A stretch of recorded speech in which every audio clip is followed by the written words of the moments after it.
Dancing to the theme music, yeah. Hey, everybody. Here we are, Saturday night. It ain't got nobody. Hey, Miguelich and Heini, how you doing? Exploring. This might be less bright. Maybe that's good. Yeah, that's good. Should it be a different? Ooh.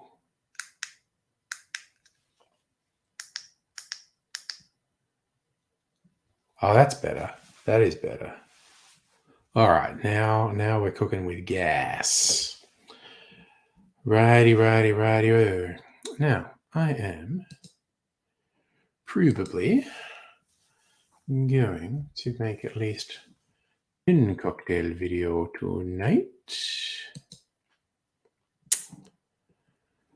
What was it about? Okay, Hanky Panky is gin, sweet vermouth, Fernet Branca, dash of orange juice, dash of Ceylon.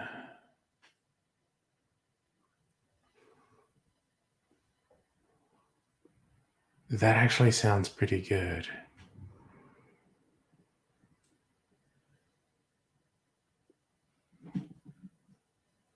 I think a Hanky Panky is on the cards. A Division Bell, Mezcal, Aperol, Maraschino, and lime juice. A closing argument, Mezcal, Chartreuse, Maraschino, lime juice.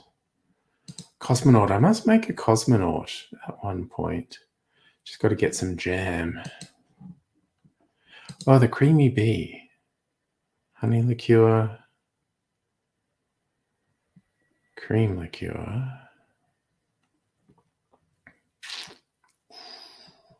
Black raspberry liqueur. Nut liqueur. Oof.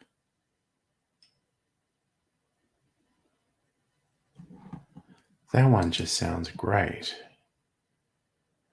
Oh, coastal New South Wales recovering from hail. Seeing pictures of cars with just holes punched in their windscreen from hail. Right. Look these up for the finer details. Okay, so Creamy Bee, honey liqueur, Irish cream liqueur, Chambord, yep, I fucking want that. Okay, I think I'm going to make two tonight. A Hanky Panky.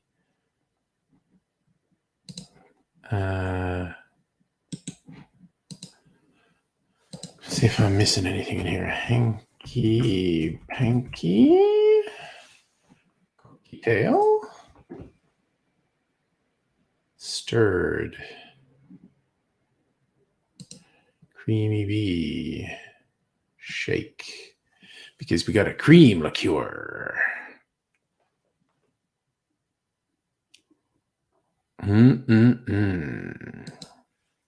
Hello, Kirsten. Hello. Husband delivered a martini and charcuterie is on the way. Megalich, so the Heliers Road, is that a whiskey or their cream liqueur? Because their cream liqueur fucking rocks. It's so good. I'm going to make the Creamy Bee with it. I also managed to get some Fever Tree Spiced Orange Ginger Ale on special today, which will come in mighty handy. I don't have ice for my thingy. Yeah. Okay. I got you. You got the cream liqueur. I got the salted caramel one. I did try them. They were all good. It's freaking amazing. It's so good. I'm gonna make the creamy beer. I might as well get into it, mate. I need ice. Dang fool! I've got forgot my ice bucket. Okay, so I could make my a life difficult and change the lights so they were. Yeah, I'll move my chair just so you get to see the pretty lights and whatnot. This will just take me a minute. We'll play the elevator music while I'm gone. What's into space? Well, that sounds dramatic. All right. Let me get my ice. I will be back.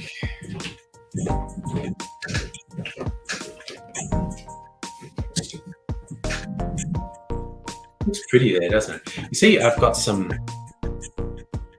artworks that are going to be going up. I don't have the right books, so it won't be tonight.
Alrighty, I'm back.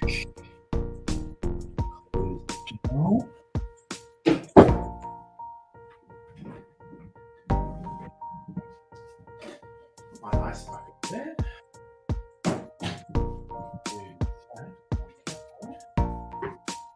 There.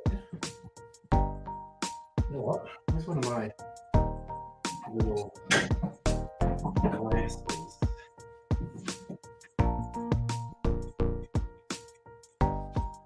Oh, I'm actually just going to have a little drink at the Tellier's Road.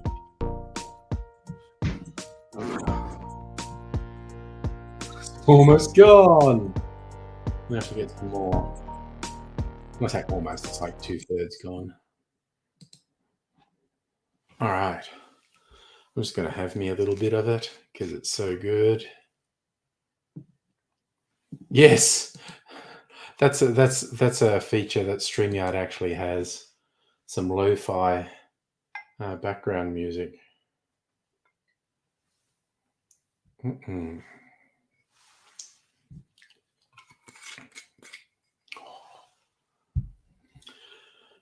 Just being restrained and just having a little bit.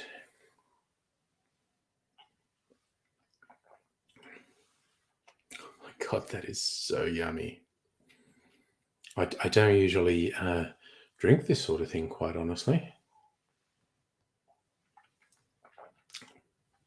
It's just so good because it's like deliciously yummy and creamy, but actual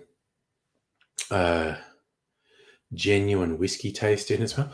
Oh, good God, you put it with ice cream. Yes. I still haven't put it on ice cream. I wouldn't put any additional topping with this one because it's already salted caramel flavor. I've got to have it on ice cream before it's all gone. It's like, I was understating. That's not 2/3 gone. That's 3/4 gone.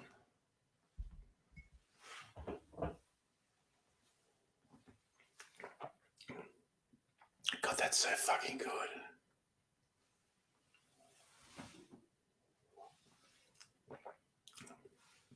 Oh my God, that's yummy. Right, well, I've got it out. I might as well make the creamy bee first. Set up. Oh, Alexander, this is from Tasmania, Heliers Road. Megaleech just got himself a bottle of it as well. It's in a few flavors. I got it at the whiskey festival I went to a couple of weeks ago. Fucking great. Really good. Okay, so the creamy bee. I'm gonna use, they say honey liqueur. I'm gonna use the Archie Rose honey barrel. This black raspberry. I have to decide which of my liqueurs is closest to black raspberry. Hazelnut, that will be barrel aged Mac. And cinnamon schnapps, I have a cinnamon liqueur. Oh, Alexander, it's so fucking good. It's just incredible. It's unheard of for us to drink that much of a bottle in, I don't know, what is it, 2 weeks, 3 weeks? It's just that good. Going to have to get more when this is done. All right, let me set some things up. Creamy bee. Just for a short video, so it shouldn't take me too long to shoot. Just a little bit of assing around.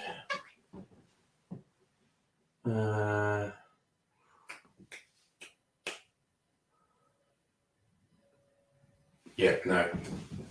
I do need to do some assing around. Okay, so. Okay, which bottles are rattling together?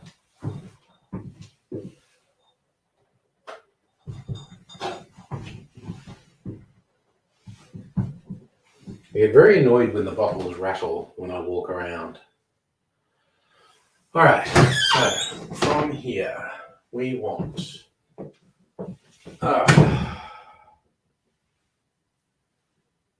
barrel-aged Mac. I should have brought my phone over here just for the torch. So I'm looking in the dark. Saloon, lad. Saloon. Okay. Marionette. Maybe this one? That's blackberry. Yeah. I can't say that sensibly. I always want to go. Which is a throwback to an old episode of Bottom where they talk about and they always say from Ultravox, 80s pop star. Okay, I think that is everything.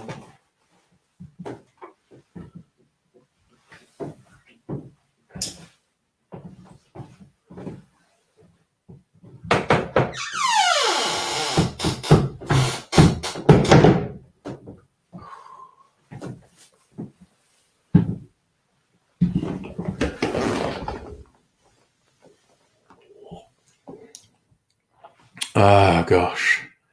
45 mils and then 15 mils of everything. Oh, Alexander, I forgot you're in the UK. Yeah, no, they probably just... But, I mean, I'm sure there's good, there's like Irish cream is like the original version of it.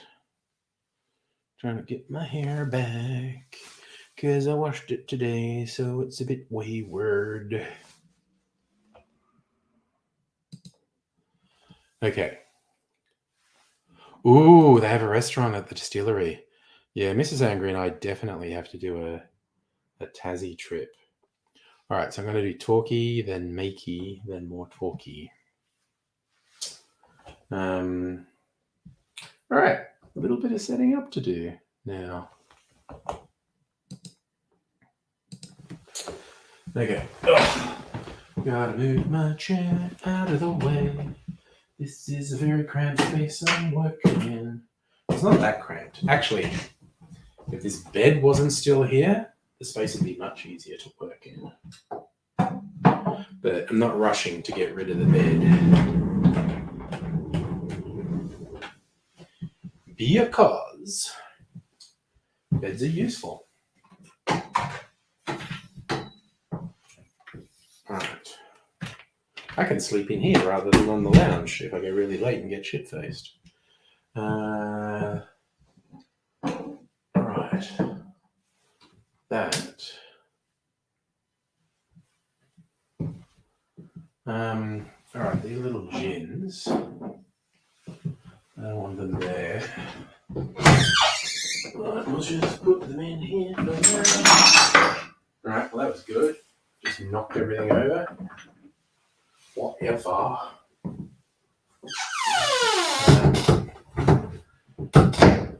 Okay. 15, 15, 15. Wait.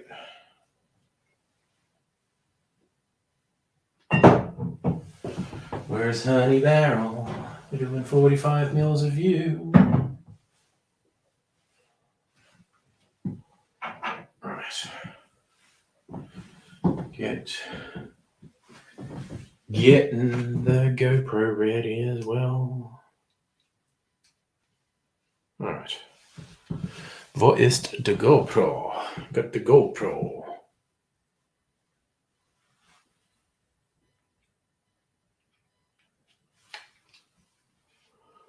Okay. Put this in there. Alright.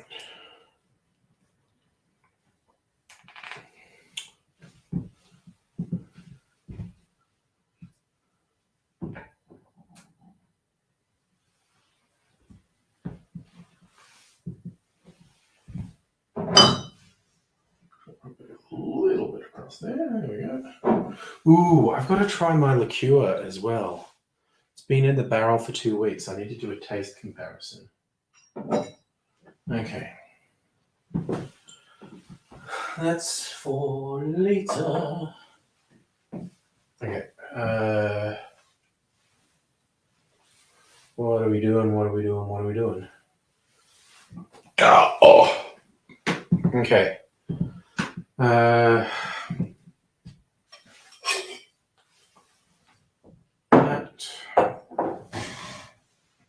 That. All right. So it's just 45 mils, then 15 mils, then 7.5 mils.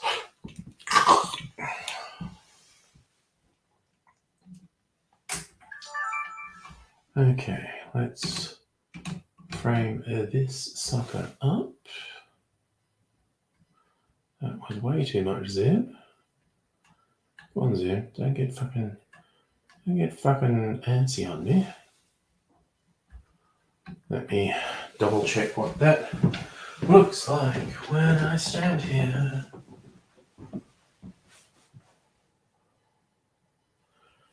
All right, it's working, and I am just going to change those lights on the bar to red, I think. It's interesting, why is one of them misbehaving? There we go.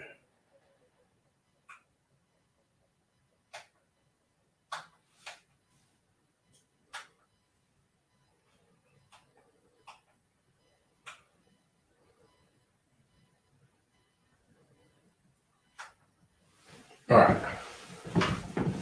How does that look with the red? Yeah, no, that's good. I'm going to do that. All Now, vi get a audio recorder.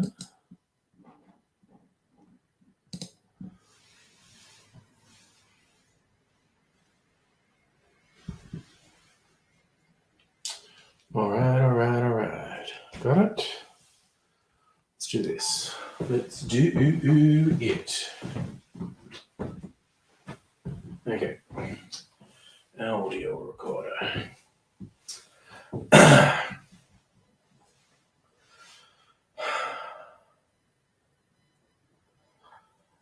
G'day cocktail lovers. I have a creamy sweet treat for you today. It's called the Creamy Bee, and we make it like this.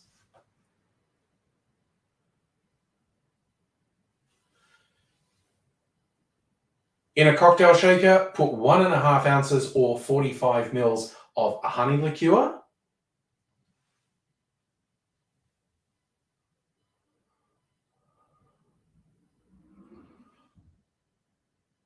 Follow that with 1/2 ounce or 15 mils of an Irish cream style liqueur.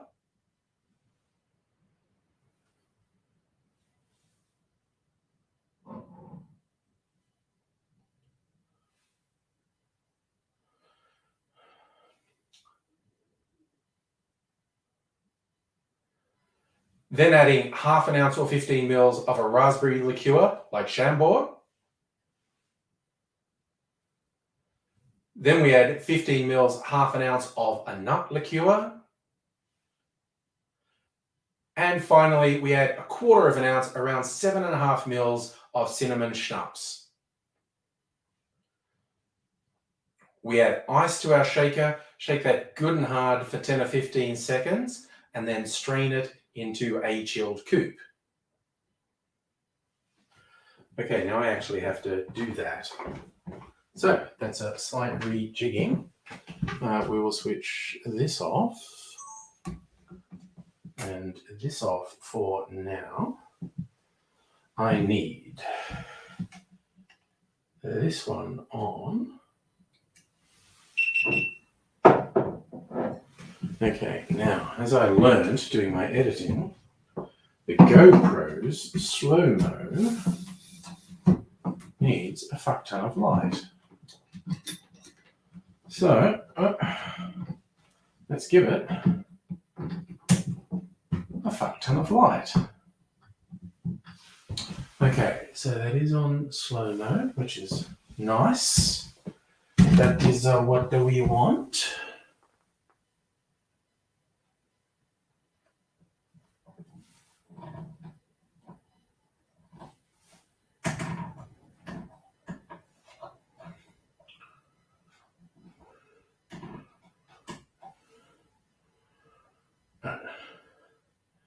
That'll do. That'll do, pig. That'll do. Now, I will just get everything ready. Let's take the stoppers off.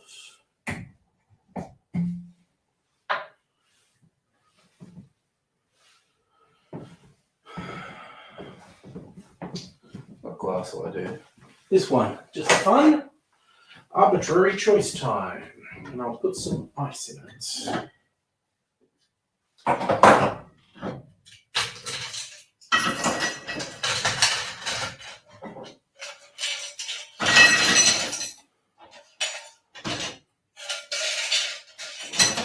bit more.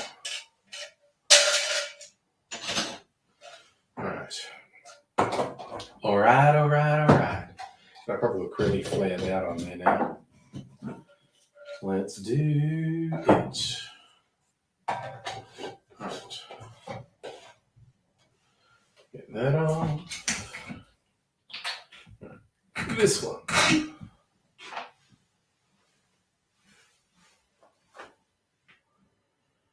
I half forgot which order I said them in, but I remembered. And Gia, let's start. Get that pour ready. 1.5 ounces.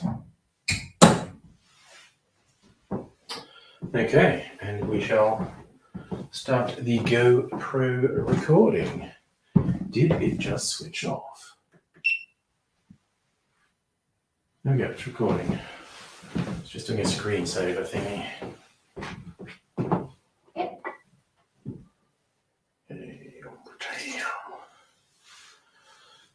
Cream liqueur, cream liqueur.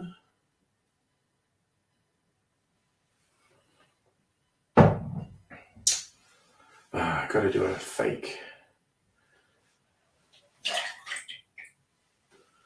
Then I said raspberry.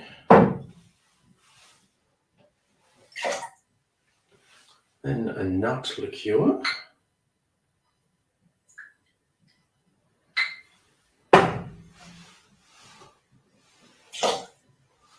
And finally, a little bit of the cinnamon.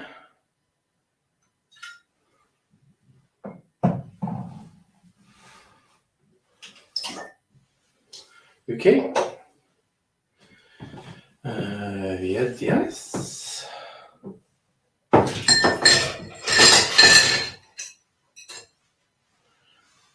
That there. All right, so if you're wearing headphones, fairly warned be ye, about to start shaking. I'm going to have to do a fake shake when I go back to talking a little bit more and tasting the drink.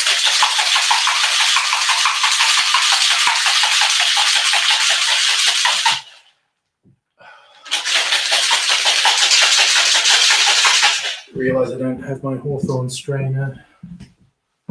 Is that looking good?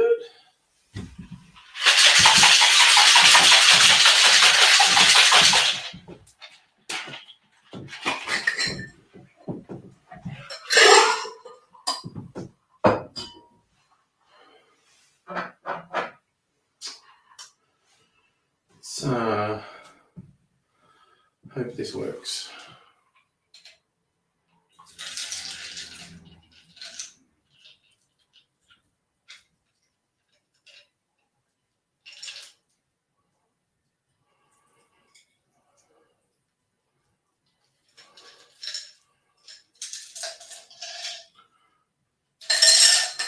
That's pretty good. Okay, so the final step now.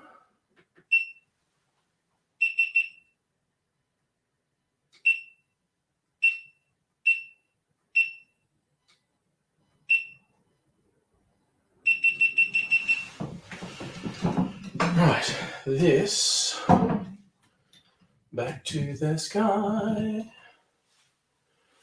And camera back on. What's everyone been doing while I've been doing this? Anything much? El Flaco Joe. You like Midori sour? I'll tell you a much better Midori recipe when I get back.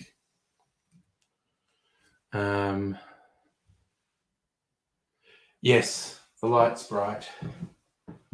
Oh, wait, what was I doing? This. I wanted it higher anyway. There we go. All right. Light is for living. Where is my audio recorder? It's right here. So this will just take a few more seconds.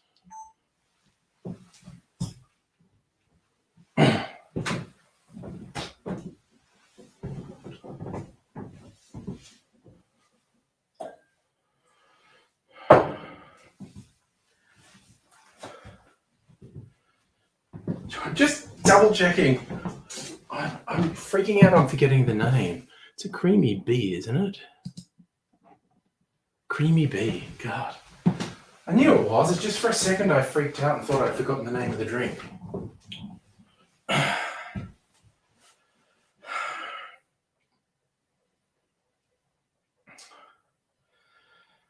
And there we have our creamy bee.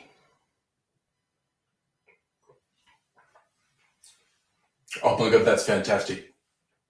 This has a lot more depth and complexity than a lot of desserty drinks. You should definitely try it. The creamy bee. Because of the bloody Archie Rose honey barrel. It's boozier than it might be with another ingredient, actually. Where is? There he is. Okay. All right, I'm going to come sit down with my drink now. Let's do that. And this light's too bright. Oh, I forgot to bloody switch the camera off. Gosh darn it. Come on, switch that off. Switch this off. Summon the batteries. All right, now you can go all the way over here. You go all the way over there. And you go all the way over here. And I will bring my chair back around. I'll put this glass up here for now. Und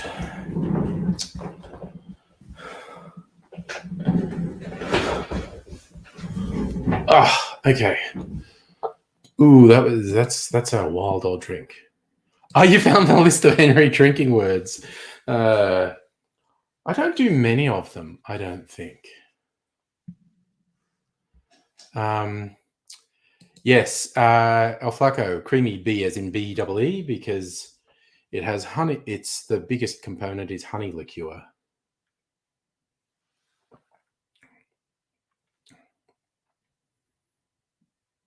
Oh man, that's really good. It's got more backbone than a lot of these creamy desserts have. All right, and El Flaco, you said you love the Midori sour. Look up a cocktail called a Greenhorn. It's got a full ounce of Midori in it. The default version has tequila. For St. Patrick's Day, I made one with Irish whiskey because it makes a very green drink and it's a bit more sophisticated than most green drinks. It's genuinely good. So, yeah, look that up. The Greenhorn is a more sophisticated than average Midori drink that's still really yummy. Safa, the Catholic thing is no meat on Fridays in Lent. And Lent's over now and it's Saturday. Unless I'm very much wait, is it Friday or Saturday? Am I missing days? It's Saturday, isn't it? See, big long weekends freaking confuse me.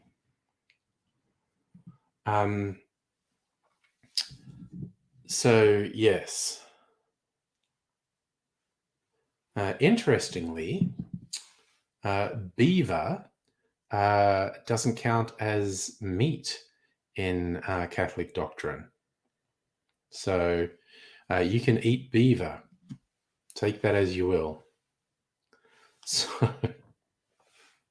there's been very weird judgments over the years of what classifies as meat for the Catholic rule about not eating meat on Fridays in Lent.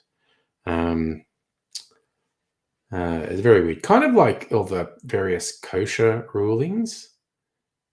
Kosher gets very strange and you get really arcane discussions and analyses by rabbis to decide what is and isn't kosher. Christ, same thing probably happens for halal. I'm actually less familiar with that.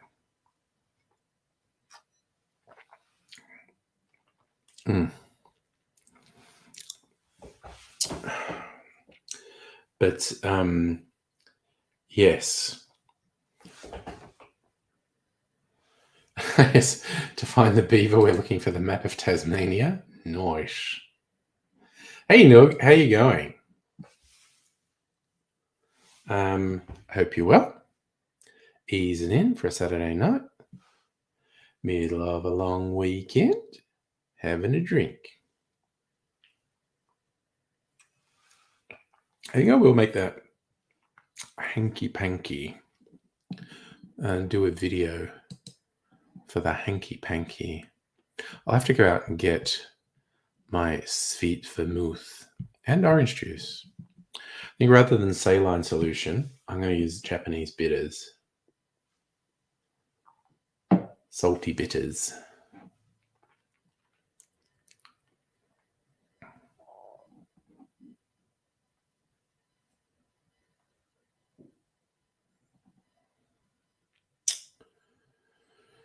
Do do do do.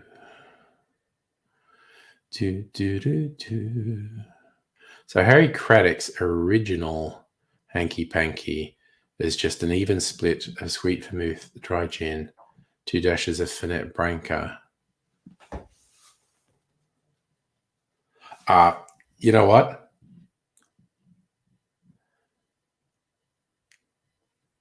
I can fuck Simon Difford's wanky 1.25 mils of orange juice. Although I don't mind the 2 drops of saline. I am going to do that. Yeah, I'm not going to do the orange juice.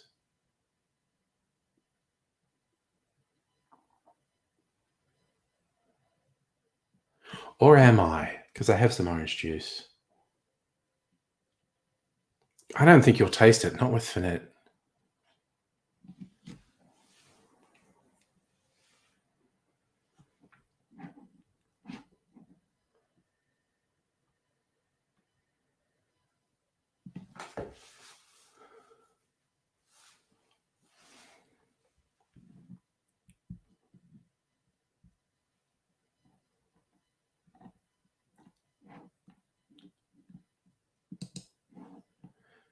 Do orange bitters.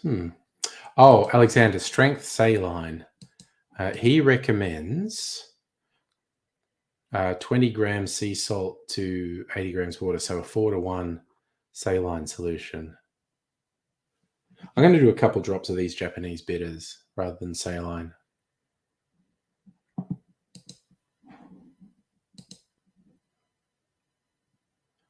Strictly Sega Movie Goss, a new Heat movie. Good Lord. And a Harry Potter TV show. Yeah, we talked a bit about that. Shameless cash grab that may or may not do well. You know, it is what it is, as the saying goes.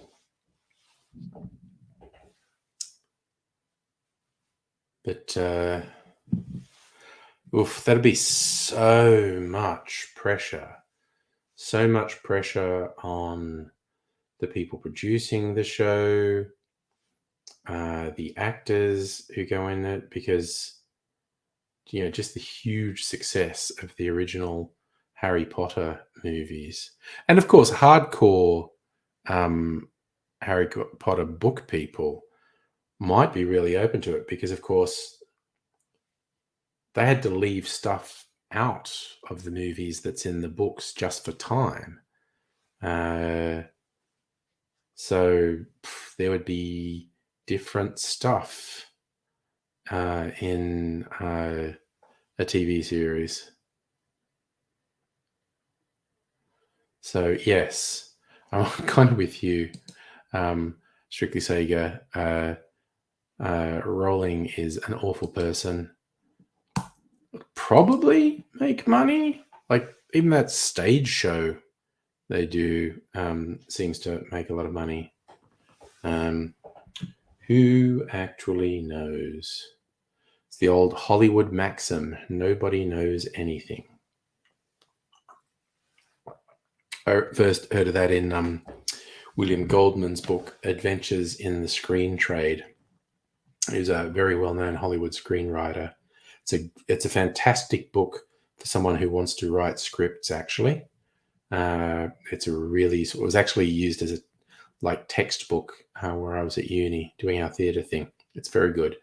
But yeah, he describes what happens where all the scripts that get sent to producers and they got to plow through them. Like they have a reader who tells them which ones they think are worth reading and whatnot. And then you get to the ones that, have been relatively favorably received and they're making a final decision. And the way William Goldman put it, end up say there's a pile of 20 scripts and they've got to cut it down to 10 movies are going to get made.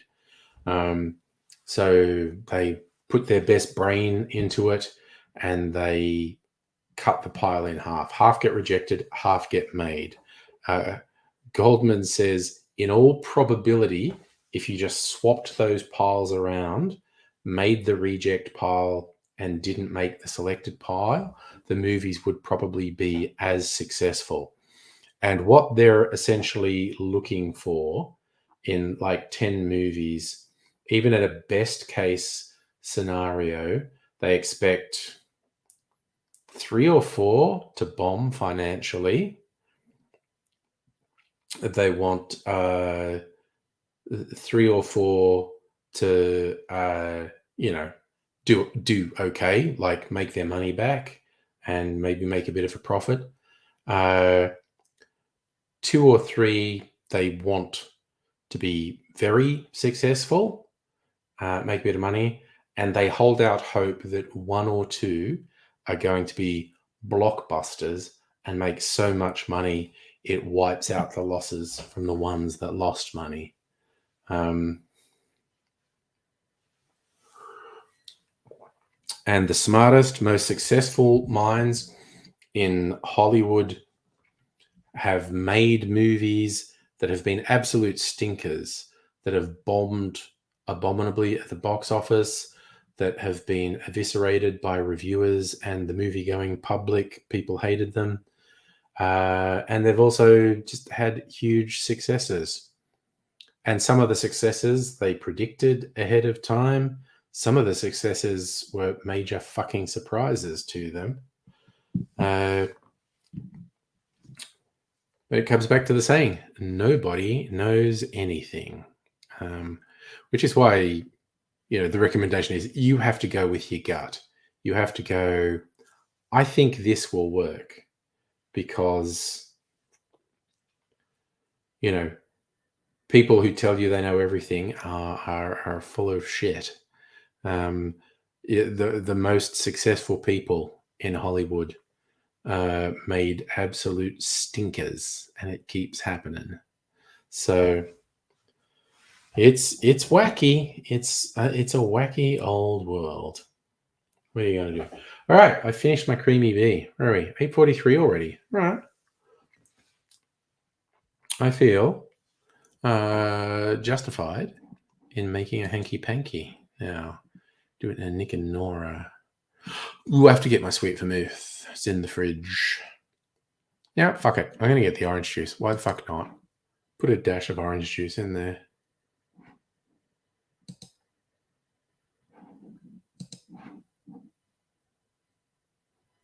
Okay, we'll do elevated music again. And just to amuse you, and I'll move the chair so you've got pretty lights to look at. And I'll be back in probably less than 60 seconds. This kind of woke up. I might be quite nervous. What I'm going to do. What I'm going to do also is rinse this. I'm going to use this glass to mix the cocktail in. I just need to rinse it. Oh, and get my goddamn strainer out. Alright, and this glass is dirty, so I'll take that out with me. Alright, I shall be back directly.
All right, still playing the lo-fi, and I'm back. Now I'll just get. Oh, no, man, we didn't give you the pretty colours. What are we doing? No, that can switch off. Syringe of orange juice. Yeah. Well, actually, it's because I've got it in this squeezy bottle. That would actually be pretty good for just doing a little dash. A little dash will do ya. All right, so you go over here. Oh, you go over here. Okay, I fucked that up, actually. All right. Got things out of sequence. You go back here for a moment. And you go over here. Dr. Abigail, never guess who you bumped into the other day. Going to start doing activist stuff with. Well, that sounds fun anyway. Is it someone from the Greens or? All right, video camera over here. Okay.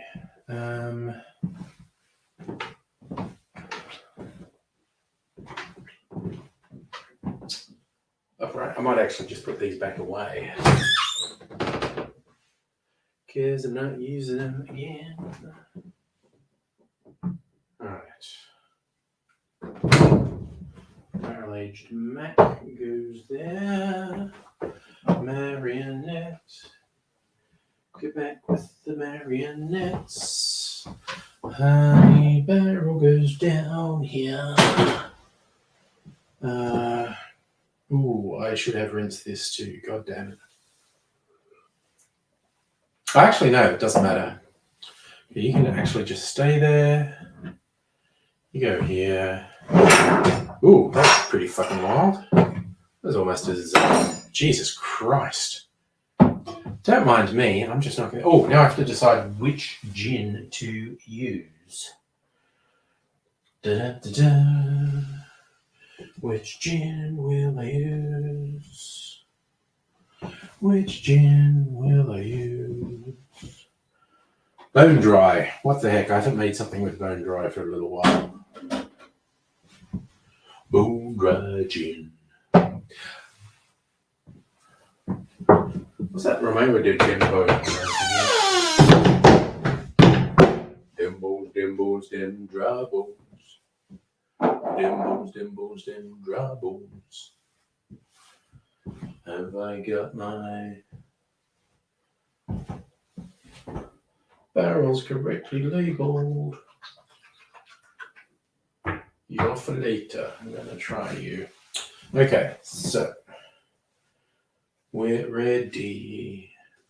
Wait. The fuck? Wait. Have I gone potty? Quite possibly. God, I rinsed my mixing glass and then left it out there. What sort of silly sausage does that? This silly sausage, apparently. All right, well, that'll let me rinse this one as well. All right, I'm going to disappear for another 30 seconds. Close, but keep guessing.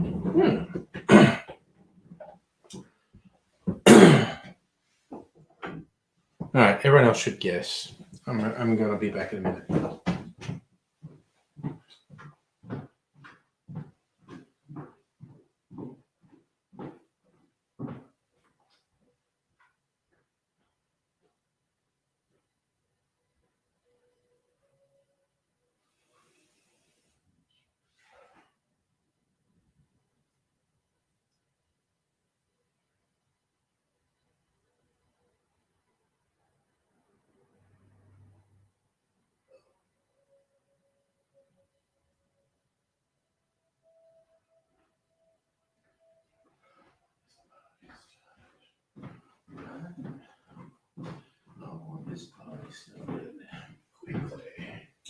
All right, I am back.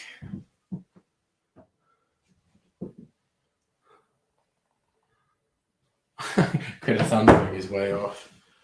I don't know. Who'd you meet? Peter Garrett?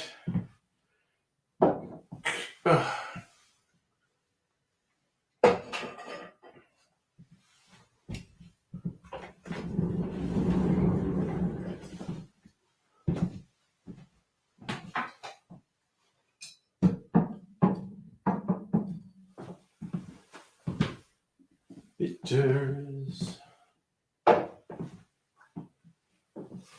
Alright. A little bit of white light. What do we got going on here? Should have taken my cream liqueur back when I went out there.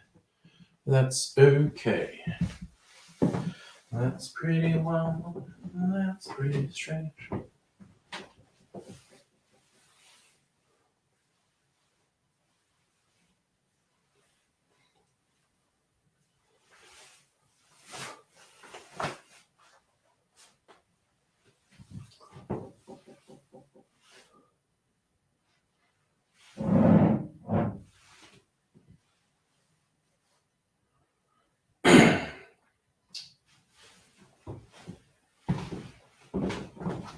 Oh wait, I need to find my Fernet Branca. Should be in here.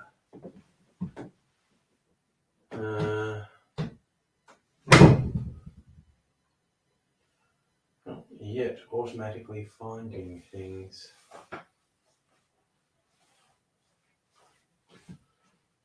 Shouldn't be on the shelf. Montenegro. Oh, it's right in the front. It's like staring me in the face. So it is. All right. That's good. All right.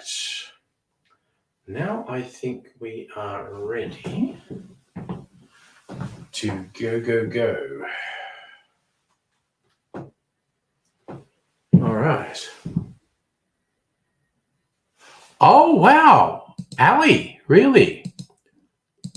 Ali's actually a pretty good activist. She really goes for it.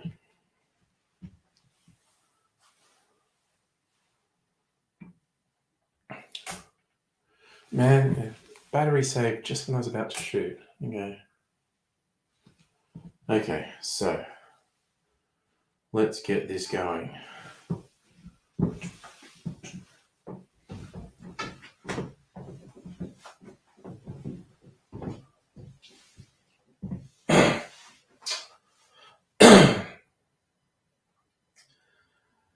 G'day cocktail lovers. Today we're going to make the Hanky Panky, a recipe that goes back more than 100 years. Essentially a sweet martini with a few little twists. It goes like this.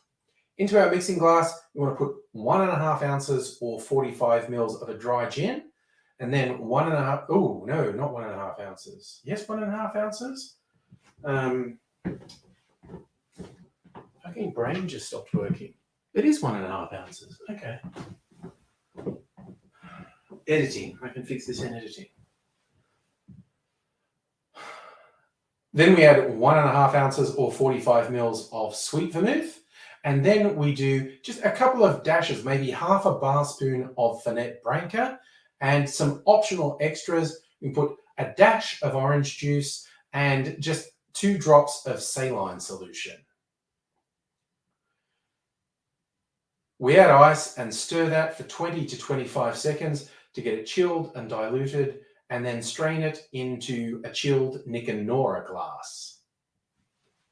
Speaking of which, I will start to chill my Nick and Nora glass, 'cause I'm a classy, goddamn professional. Oh.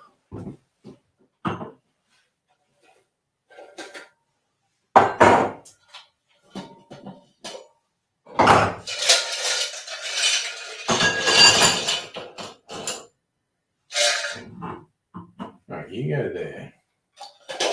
You go there.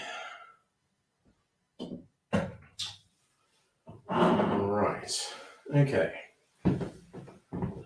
Let's do this. Oh, wait, I should have stopped that and stopped that. Let's switch this on. Okay. Oh!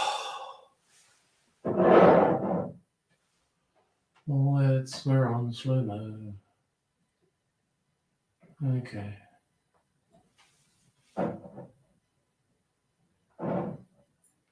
That, hopefully that's good.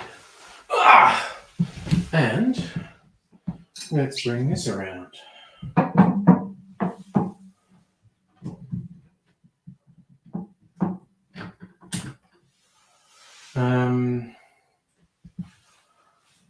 All right. Let's make this.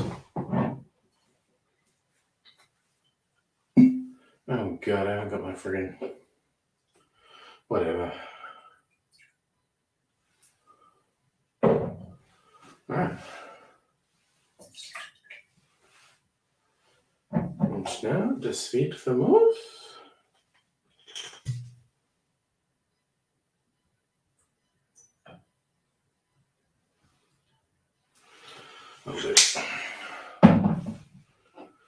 Let's go.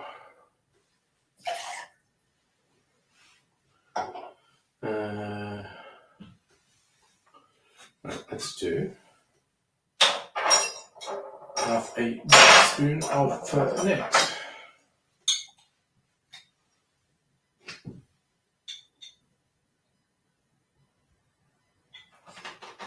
Freaking awesome. Should have known that would happen.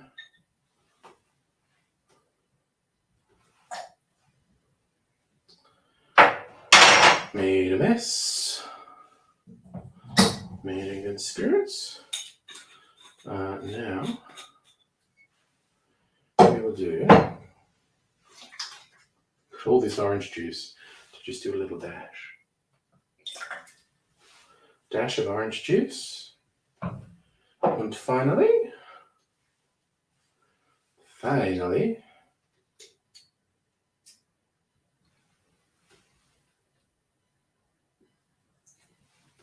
think I did more than 2 drops, but that's okay. Okay, add ice. And the rest of it. Add ice that I've got. Oh, God damn it.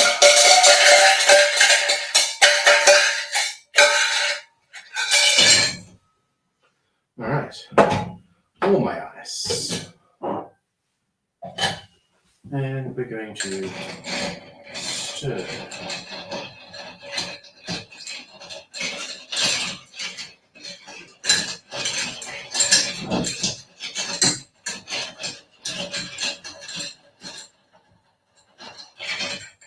Oh no. Other end.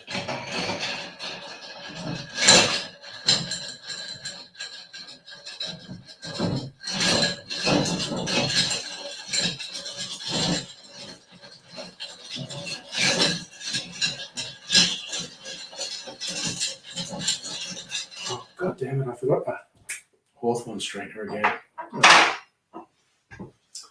Alright, I'll put this there. We'll double check that it is properly in frame with the GoPro.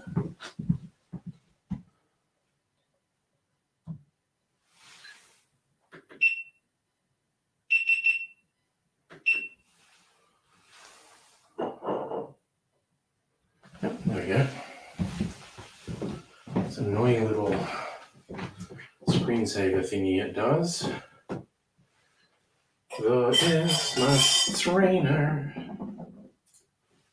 Okay, let's strain this.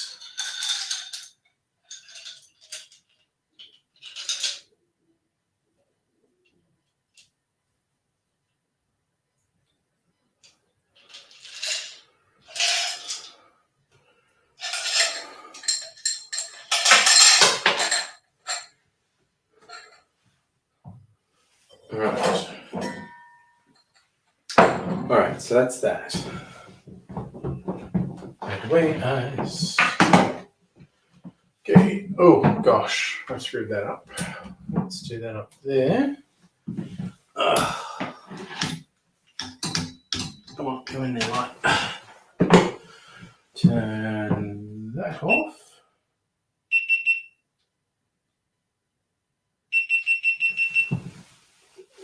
Oh, right. Und this is back. Now I'll quickly do the last talky tasty bit. I think I said the thing about straining that into a chilled Nicanora, didn't I?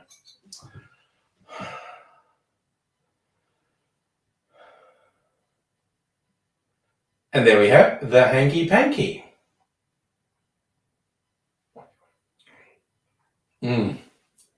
This is a good one for someone who maybe thinks they don't like gin, because the sweet vermouth makes it more approachable, and those little touches just bring a little bit of interest in. Well worth trying, the hanky panky. It stood the test of time. Cheers. It's not bad at all. All right, so that's it. I'm not going to shoot any more videos tonight. Hurrah! 20 pounds to the king. All right, moving shit, getting shit out of the way.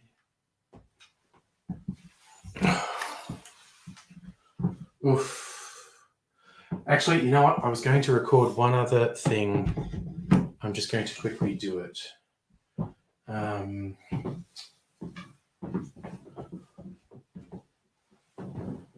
going to do a taste of my liqueur 2 weeks in.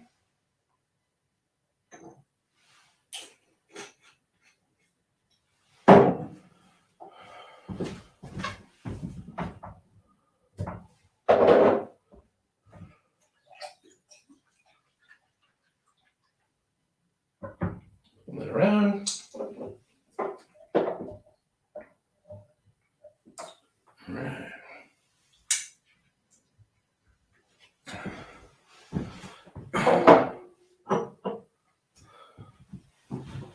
Right. All right. I'm going to really quickly do this.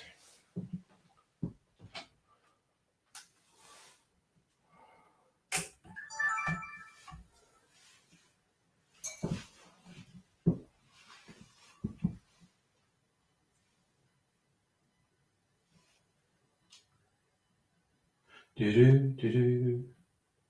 No, what's that? I hit the wrong button. All right.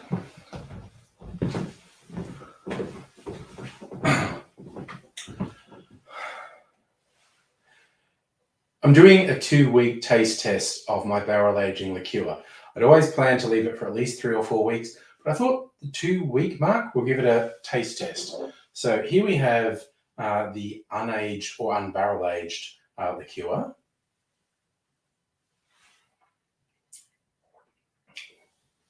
And that's really good. Got a bit of grit. What's that about?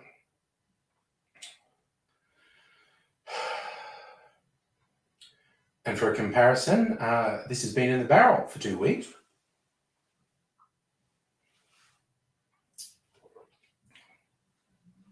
That is starting to mellow all those flavors. Oh, it's staying in there though. I'm not going to decant it yet. I'll try it again in another week. Oh, thank you, Hoon, revving your car just after I finish talking. All right, now I'm not going to shoot any more video. Oh man, incidentally, that fucking liqueur tastes fantastic. All right, so you can go off for a start. Then go right back here. You can go here. And you can come back out here. And I'm going to sit down and see what the fuck's been happening for the last 10 minutes while I've been futzing around. Has the world come to an end? Hey, Toby. Like the cocktail setup? I like the cocktail setup. I like the shirt as well. Sort of bowling shirt style thing. So, also, Dr. Abigail, going back to this. So, I'm assuming you've communicated the obvious to Ali as well, which I'm pretty sure she'd be completely on board with.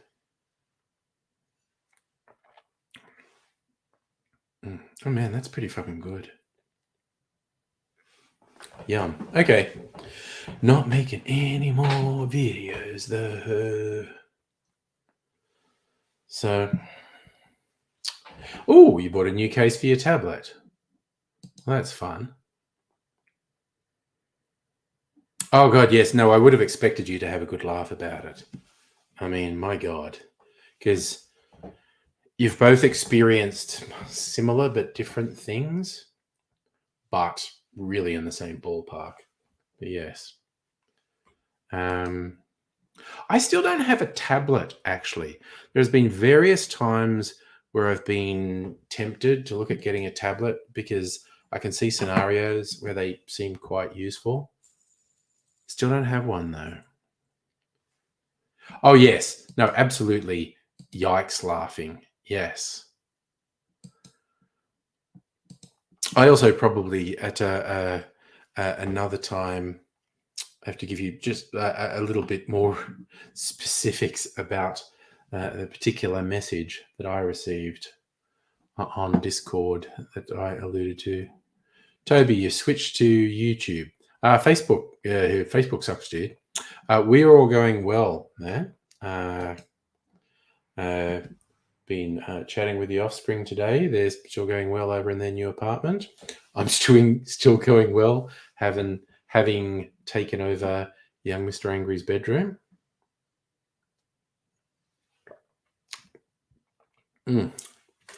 Just expanding a few things. And I put lights actually in the drink rack tonight.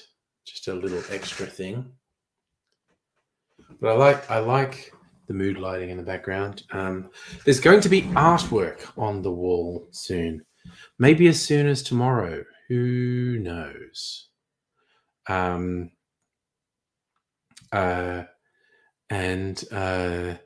then I think I'll be done for now. But we'll see. Oh, also, no. Oh god, the fucking number. I'll just move here because then we've got Mimsy, Space Mimsy, channel mascot. Oh god, speaking of which, the cat tree that was next to me in the kitchen where I used to stream from, that's of no use now because Shadow pays it no attention whatsoever. She has a different scratching post that she uses. She never goes near the cat tree. So I guess that might be something, because it's a good and large cat tree. Might be something we put on the nature strip and see who takes it. Well, I won't see who takes it. I assume someone will take it because it's pretty good. Oh, Kirsten's got tonight's charcuterie board. Yum. Yum-ho. I was kind of tempted, as I said, when you mentioned charcuterie board last night, I go, well, at least I've got some brie. I'm not actually hungry, though. I had a spaghetti carbonara for dinner, which was quite good. And I think it's probably having several cocktails. I'm not that hungry at the moment.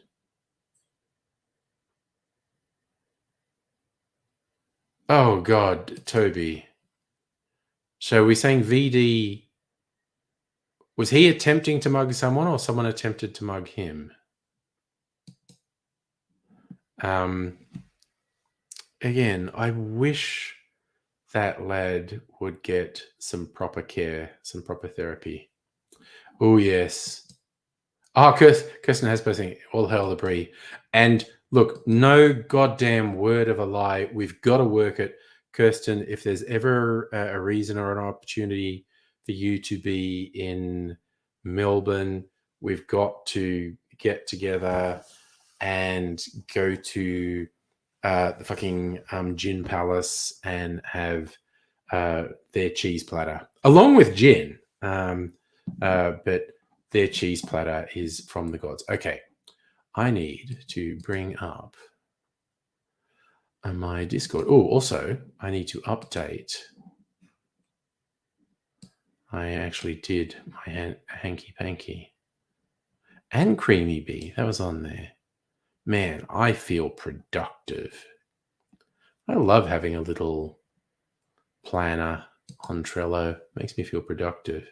Someone attempted to mug him. Well, that's not good. That's unfortunate. And for someone who is unfortunately seeing the world negatively, I think that's going to make him even more negative, which is not good. Okay, look, I don't know that it ever would get through to him. But look, on the off chance it ever does, if you ever talk to him, tell him I genuinely want things to go better for him. And I think he needs to look after himself. And I think he needs to get some proper help and support. I also won't tolerate any of his dumb fuckery, but genuinely want things to improve for him. And I think he needs to get proper support and help. All right, so charcuterie. Again, it's magic. Look at this. Look at this. Well, I have to show it to you so you can look at it. Trust me, I'm getting there. Look at that. Just look at it. Oh, Kirsten's husband winning at the husband game. All other husbands lag behind. I don't do charcuterie boards like that for Mrs. Angry. I mean, I do things for Mrs. I don't do charcuterie boards like that. That's friggin' awesome. Kudos to the man. It is. It's extra, but extra in the best possible way.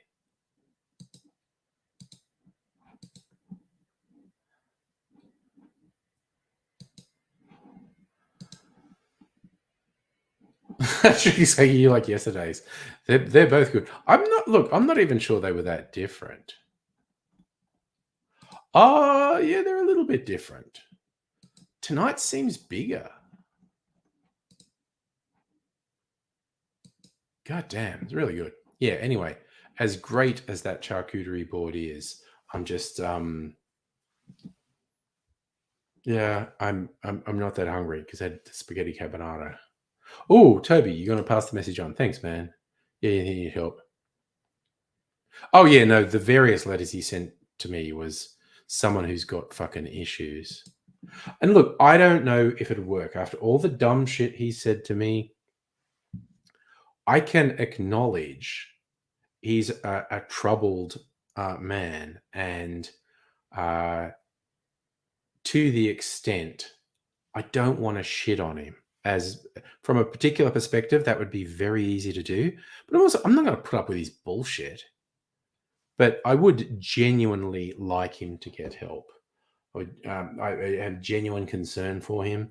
Not, not my monkey, not my circus. But if he got help, that would be good. So, Kirsten, yesterday's was more meat, less cheese. Okay. I am, in terms of charcuterie, I am a fan of more cheese. But there's a nice balance. I mean, just the little bits of fruit as well, and some tomatoes. And tomatoes are fruit, technically, I know. Oofed. No, I'm still full. Bought a smoked brie out of this world. God damn, that does sound good.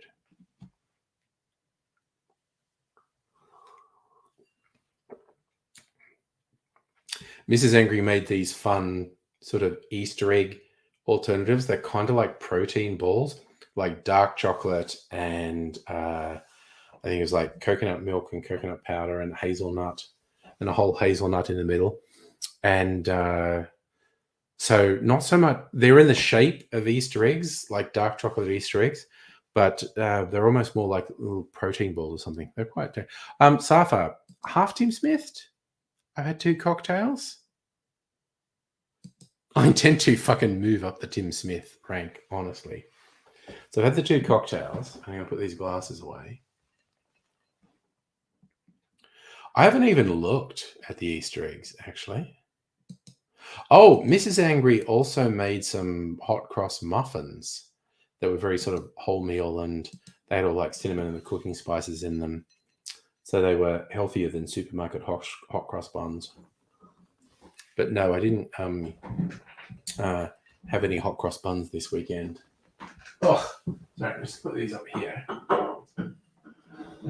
And as I attempt to move, I go, I am at least half Tim Smith.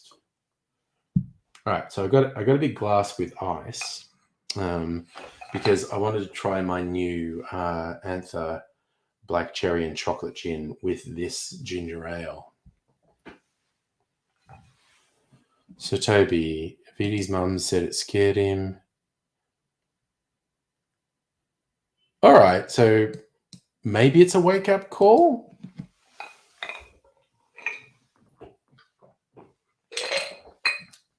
Anyway, if it gets him to reassess things, that could be early. Strength is being able to crush a tomato. Dexterity is being able to dodge a tomato. Constitution is being able to eat a bad tomato. Intelligence is knowing tomato is a fruit. Wisdom is knowing not to put tomato in a fruit salad. Charisma is being able to sell a tomato-based fruit salad. Tomato-based fruit salad would simply be salsa. I've seen that put in D&D terms before, yes. I know Boxing Day, but it's usually by New Year's there's Easter stuff in the supermarkets. Nice. Exclusively eating hot cross buns and charcuterie. Fuck yeah. Fuck yeah. Living your life, Kirsten. That is the life of a queen. I love it. I should have had the gin over here. I'm going to go get the gin. Also my bottle opener. Oh, yes. Yeah, it's the struggle, Dr. Abigail, the capitalism pushing the hot cross buns on you, but also hot cross buns. And I have to admit, I'm not so much into the fruit hot cross buns, and I'm completely okay if someone thinks it's sacrilege that I go for the ones without the fruit in them. But there are so many alternatives now with choc chips and caramel, and I love them. I love them. I don't really like the fruity ones. Oh, let me. All right, as I stand up, I think I'm more than half Tim Smith. Don't know that I'm fully Tim Smith, but I'm more than half. Where is my gin? It has already gone down appreciably. Got my jigger. I have a bottle opener over here that young Mr. Angry gave me, actually. Alright, this is useless. I'm going to put that back in the kitchen. There's a bottle opener. Little bartender's multi-tool. It's got a corkscrew, a bottle opener, and a really little knife for stabbing little people. You know, little people often come and hassle you at the bar, so you just want to stoich them.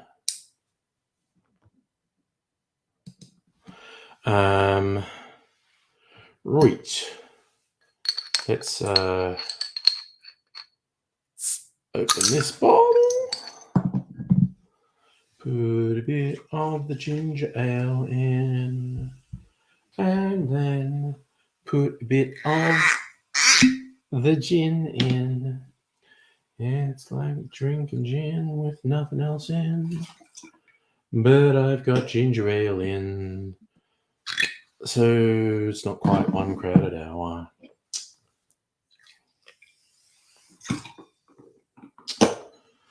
Do do do do do do do. I didn't see that the new Anther had a signature serve, but for the chocolate gin they put out a year or two ago, signature serve was with Fever Tree spiced orange ginger ale.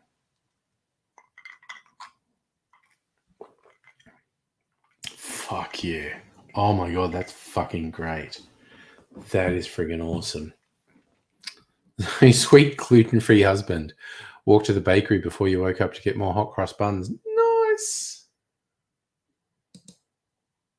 Sweet Caroline. Bum, bum, bum.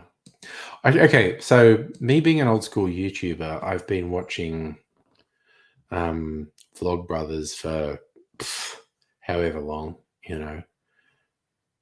14 years, whatever the fuck it is. And they did one with one of their live shows where Hank had his guitar out and he's doing Sweet Caroline. And he said they wanted a video like it's too tempting to go Sweet Caroline for the whole audience to go bum bum bum. And they wanted a thing where the audience didn't do it, where there was silence. But he also had a second one, which was new to me. Like everyone knows bum bum bum, but he said like Sweet Caroline, bum bum bum. Then good times never felt so good. And apparently Americans go so good, so good, so good. I'd never heard that before he mentioned it, but everyone knows bum bum bum. Hey Justin, how you doing? I used to go to the Sandringham Hotel in Newtown back in the early 90s. There was a residency of an outfit they called the Shout Brothers, and it was actually a pretty amorphous lineup. There's people who were in different bands, and they would do cover versions. And the way and I think it was also the Tall Shirts did this. Andy from the Tall Shirts, when they did Sweet Caroline, they would actually do it like be playing. Hey, yeah, no, it was Andy. God, maybe it was was Andy in Sharp Brothers. Andy was the lead singer of the Tall Shirts. Anyway, this is obscure shit that no one but me remembers.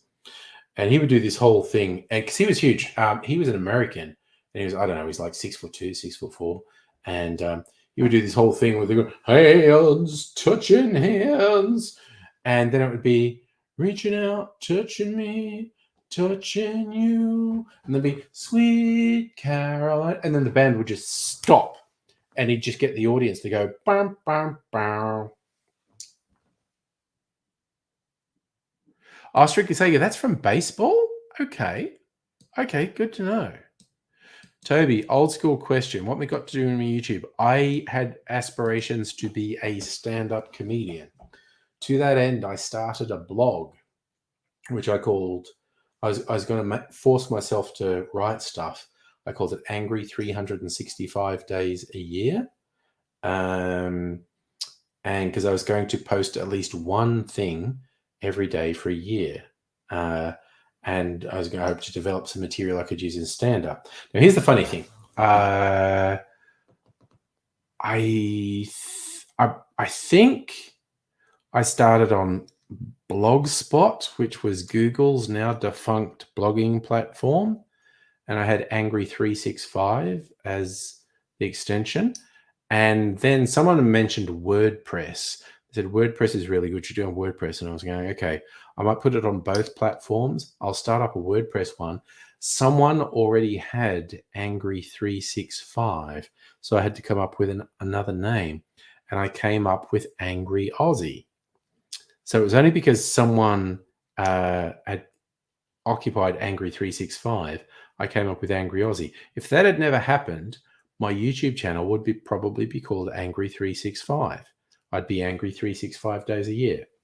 But I became Angry Aussie, and I managed to get some regular followers on the blog, and people saying, you should do this material as a podcast. I was thinking that's a pretty good idea, but YouTube had just started to get big. YouTube was about a year old and was getting big, and I thought, fuck it, why not leapfrog the audio thing and go straight to video. I had a little pocket camera where I could post real low-res videos to YouTube. So I started posting stuff to YouTube, and the idea was definitely to do stand-up comedy. And then I started working with AIDSy and see other stand-up comedians, and I actually quickly worked out I could easily get a much bigger audience on YouTube than I could doing live stand-up. Like the average stand-up comedian, if they get 20 or 30 people in a room, they think they're doing okay. And I was just doing stuff on YouTube that thousands of people would see. So it became really obvious that was a better platform. So I gave up on the idea of doing live stand-up comedy, even though I did do some open mic stuff, and I just focused on YouTube. But yes, strictly Sega, the 365, Angry 365 was angry 365 days a year. So yes, the idea was that I would post something, at least one post every day for a year, which I actually succeeded in doing, which was quite daunting, actually, but I did it. And then it morphed into YouTube. I keep thinking I might revamp my WordPress site to be a cocktail site. And I'm like so fucking lazy I don't do it. Might do it. Still might do it one day. Post my cocktail stuff on WordPress. But we'll see. Man, this is fuck. I knew this would be really good with the spiced orange ginger ale.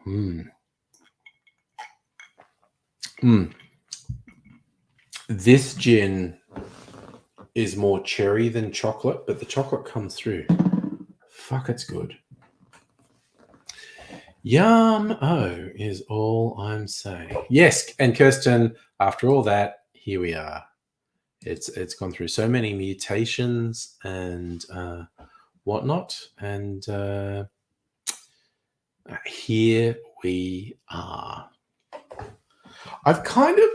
I have been thinking of maybe doing some more pre-recorded videos. I need to think on it much more.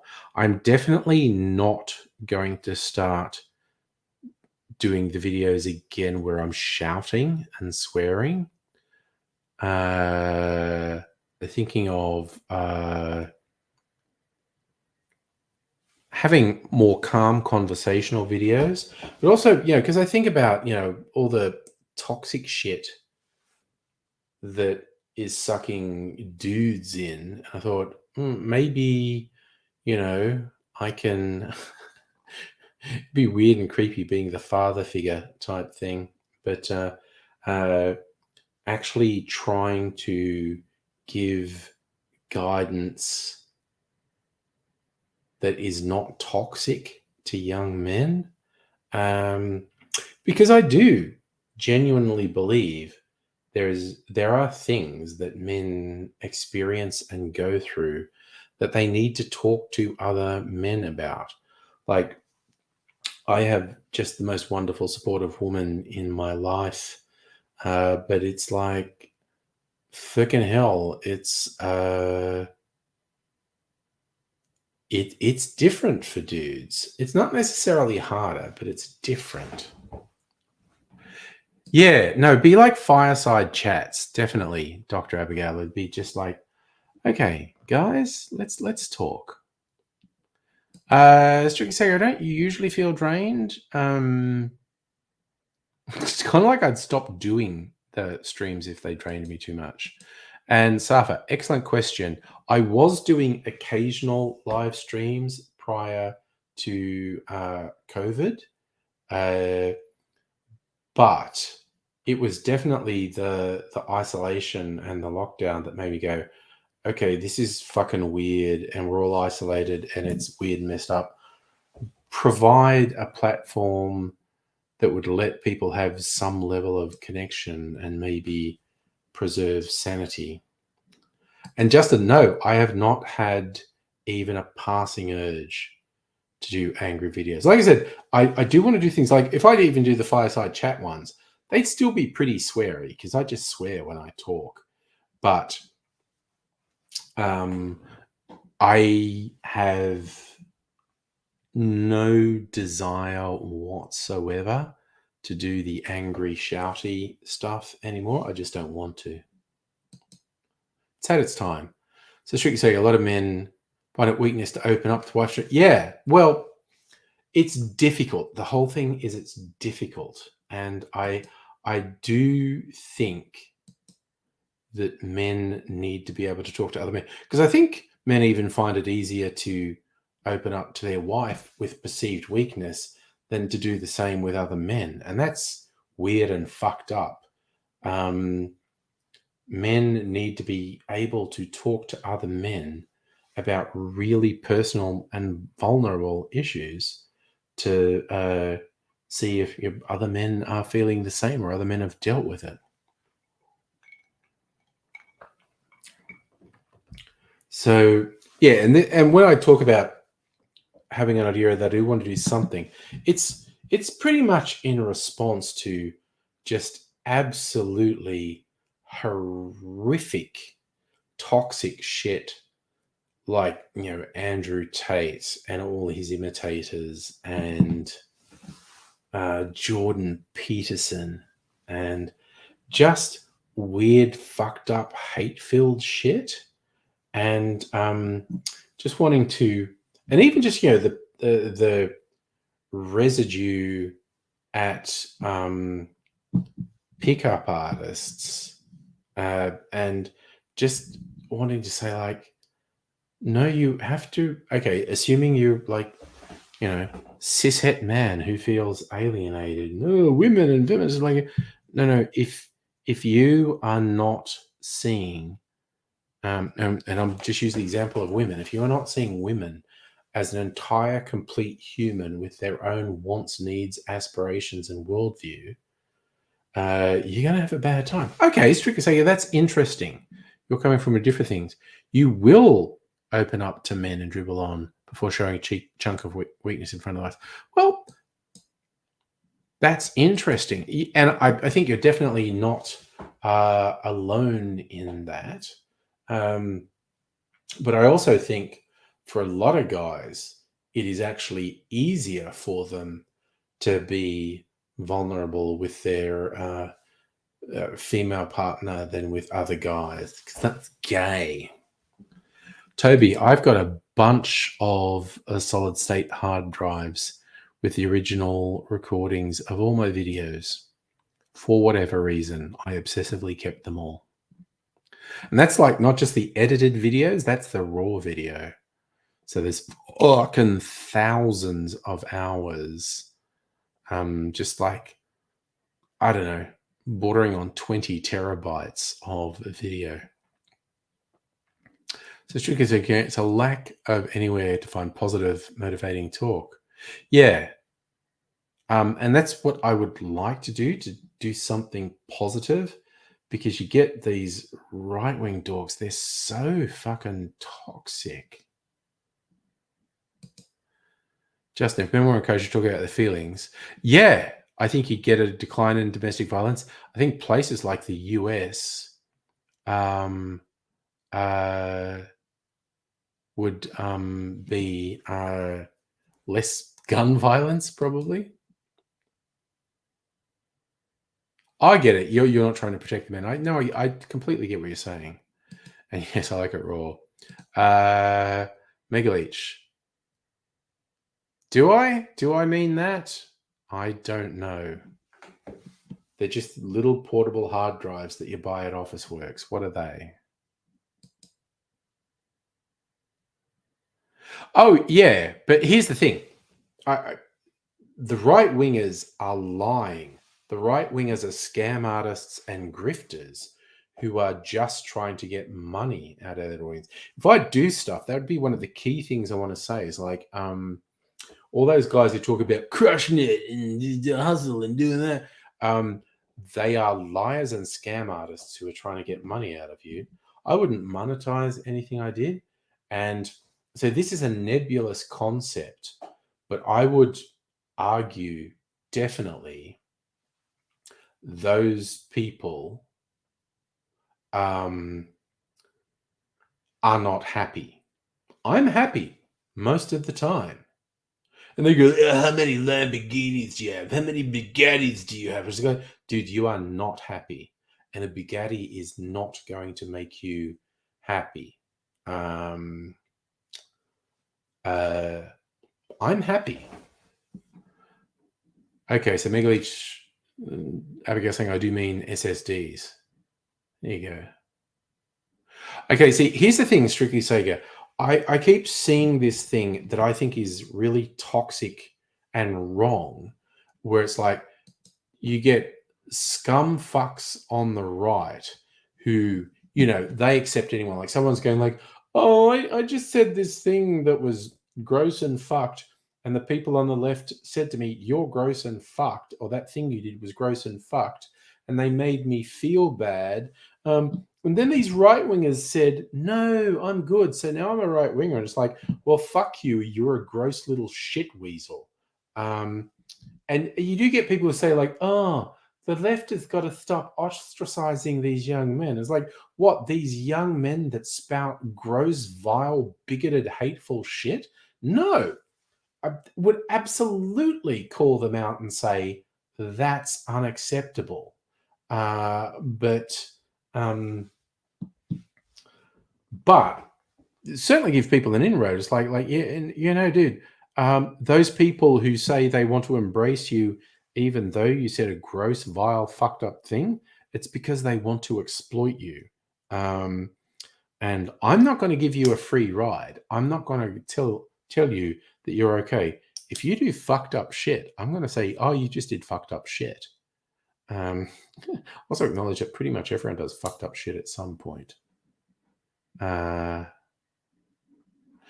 Toby, no, I've never thought about uploading unedited content to YouTube because it would be fucking boring. But I appreciate your interest, but there is no value in it. So they're gross little shit weasels. Yeah, but here's the thing, and I'm not putting up videos saying this, but I do want to think about it. I absolutely, categorically refuse to give these guys a free ride, because that's the thing. You go, oh, these right wingers, they just give them a free ride. They say the worst, most fucked up things, and these guys just embrace them and groom them. And it's like, yep, you know what? I'm not going to give someone a free ride when they do something fucked and shit. I'm going to call it out. I'm going to call it out and say that was unacceptable. And if they're capable of engaging and thinking and understanding why they did a thing that was unacceptable and moving towards not doing the unacceptable thing, that's one thing. But I increasingly see these people say like, oh, but these guys on the right, they just accept anyone because they're just, and it's just like, that is such a fucked shit attitude. Like, if these guys are going to make other people unsafe, like they are spouting shit that threatens the safety and even the lives of other people, I'm not giving them a fucking free ride to go, oh, I want them on our side. It's what the right does. This soulless fucking drawing people in. And like, I'm not going to make a video on this until I'm happy with how I express it, because I'm just kind of verbal diarrheaing at the moment. And Strictly Sager, I didn't think you were excusing anyone. Yeah. No. Oh yeah, and being lonely sucks. And see, my advice. Hey Liam, good. You caught me in the middle of a rant. Here's the thing.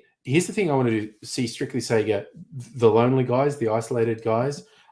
These evil right-wing grifter fucks who go, yes, come with me, I'll look after you. And all they want to do is exploit them. And they give just like terrible advice that never fucking works. Like this pickup artist bullshit and whatnot. Shit that's never going to work. And, like Andrew Tate's shit, when you look at it, it's like he appears to be saying, just be super fucked to everyone in your life because, then you'll get ahead if you fuck over literally everyone. I want to just say to people, like, honestly, you will not be happy. You will not be happy unless in your interactions with other people, you are fully conscious of that is another individual entity. That is a person that has their own wants, needs, and aspirations. They are not someone for me to exploit or manipulate. If you do not see other people as whole, complete individual entities in their own right, you're never going to be happy. You are never going to have fulfilling relationships with other people. See you, Toby. Andrew Tate spectacularly just says all this shit, which is essentially fuck over everyone around you. It just doesn't work. You might get some short-term gain, but everyone will realize you're a vile, toxic exploiter, and you will not be happy. You may or may not get monetary gain. You may or may not get things that you regard as status indicators. You will not be happy. You just will not be happy. And that's, if I can kind of work all this out, that's the angle I want to come out at. It's there is a big difference between dominating and exploiting people to gain, assets or status, and being happy, having a balanced, sustainable, happy life. And this terrible fucking advice all these right-wingers give will not make you happy, will not make you fulfilled, will not give you good relationships with other people. It's just, and also and this is the thing I would definitely push, none of them mean it. Jordan Peterson doesn't mean it. Andrew Tate doesn't mean it. None of them mean it. They're all grifters. They are just trying to come up with a way to exploit vulnerable people. Usually vulnerable young men, but vulnerable people generally. So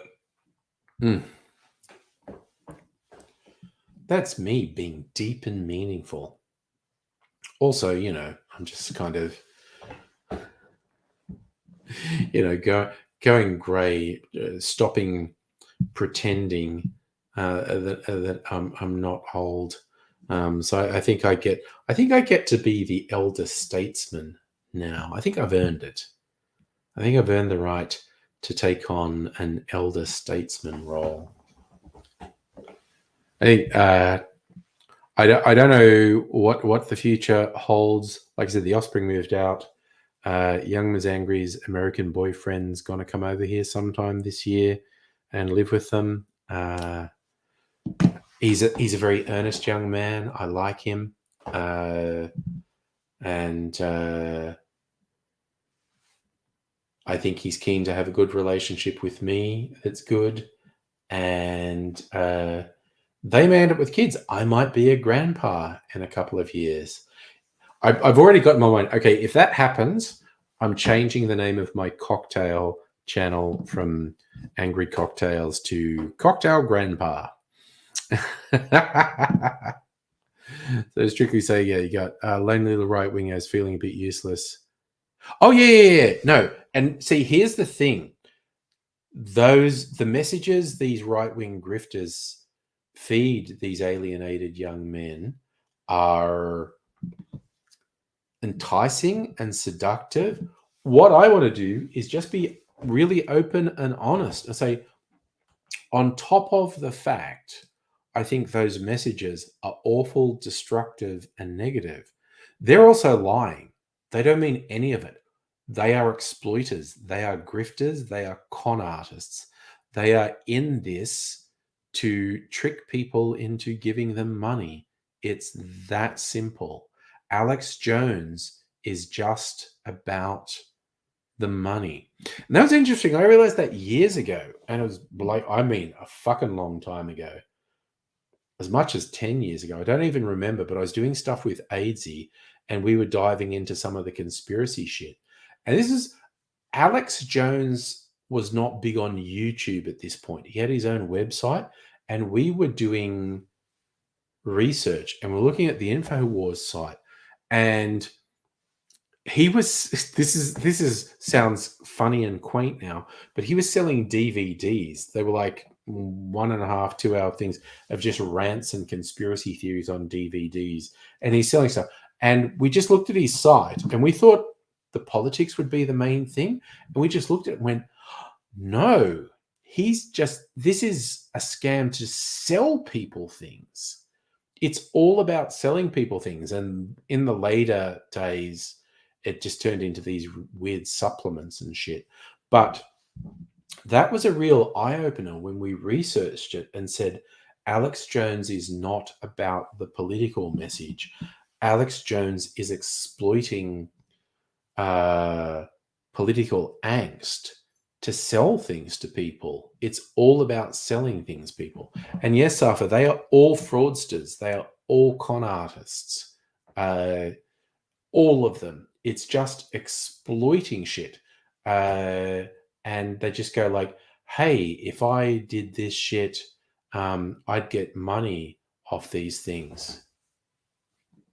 Oh, yeah, no, InfoWars had a whole bunch of, 9/11 was a hoax, yeah. It was wild. And I've said this multiple times. If the only thing I wanted was attention and an audience, I could go on YouTube and get really aggressive and basically recant everything I've ever said, all my ideology, and just go, I was a fool, the feminists are evil, the minorities are evil, straight white men are the most oppressed, marginalized things. And I would probably make a fuck ton of money. I'd have no soul and I would be dead inside and I would feel awful and I would probably destroy all the relationships in my life I care about, but I'd make money. And that's the thing, these fuckers, do you think, oh, I just realized there's a whole drawer here. There's a key in there. So it's that straightforward. They're all fucking grifters. Dr. Owe, you think Cider Jordan Peterson believes he's been... Oh, also, this has been shown repeatedly. I mean, God, with mainstream religions, not just cults and whatnot, but if you repeat things over and over, even if you don't believe them when you initially say them, but you make them your identity and you repeat them over and over, you end up believing them. So I think, like, to a degree, all of them, Jordan Peterson particularly, to a degree, believes the ridiculous shit they say, but they've just gone down this fucking rabbit hole, and it's weird. Oh, yes, Stricker Sega. The right wingers love it when left wingers defect. They love it when black people or any other minority joins them. It's wild. Fucking wild. So why do these people care more about money? Oh, they're broken. They are all broken. They are sad, broken people. And that's the thing. If I can get this message clear in my head, my message is going to be, I'm actually happy. And if you rationally look at any of these right-wing demagogues, they're clearly not happy. They're con artists and they're scammers and they're freaking out about all this shit. And they're just spouting this weird, hateful, divisive shit They're not happy. They are not happy. Oh, yes, Strictly say, good call. Like, you get people who are in prison, like actual murderers, talk themselves into they're not guilty. That's true. Justin, how often? It does happen, actually. It does happen occasionally. People who were quite well known, sort of right wing demagogues, come out and say, oh, this whole thing was a fucking scam. It's just, I can't do it anymore because it's just a scam.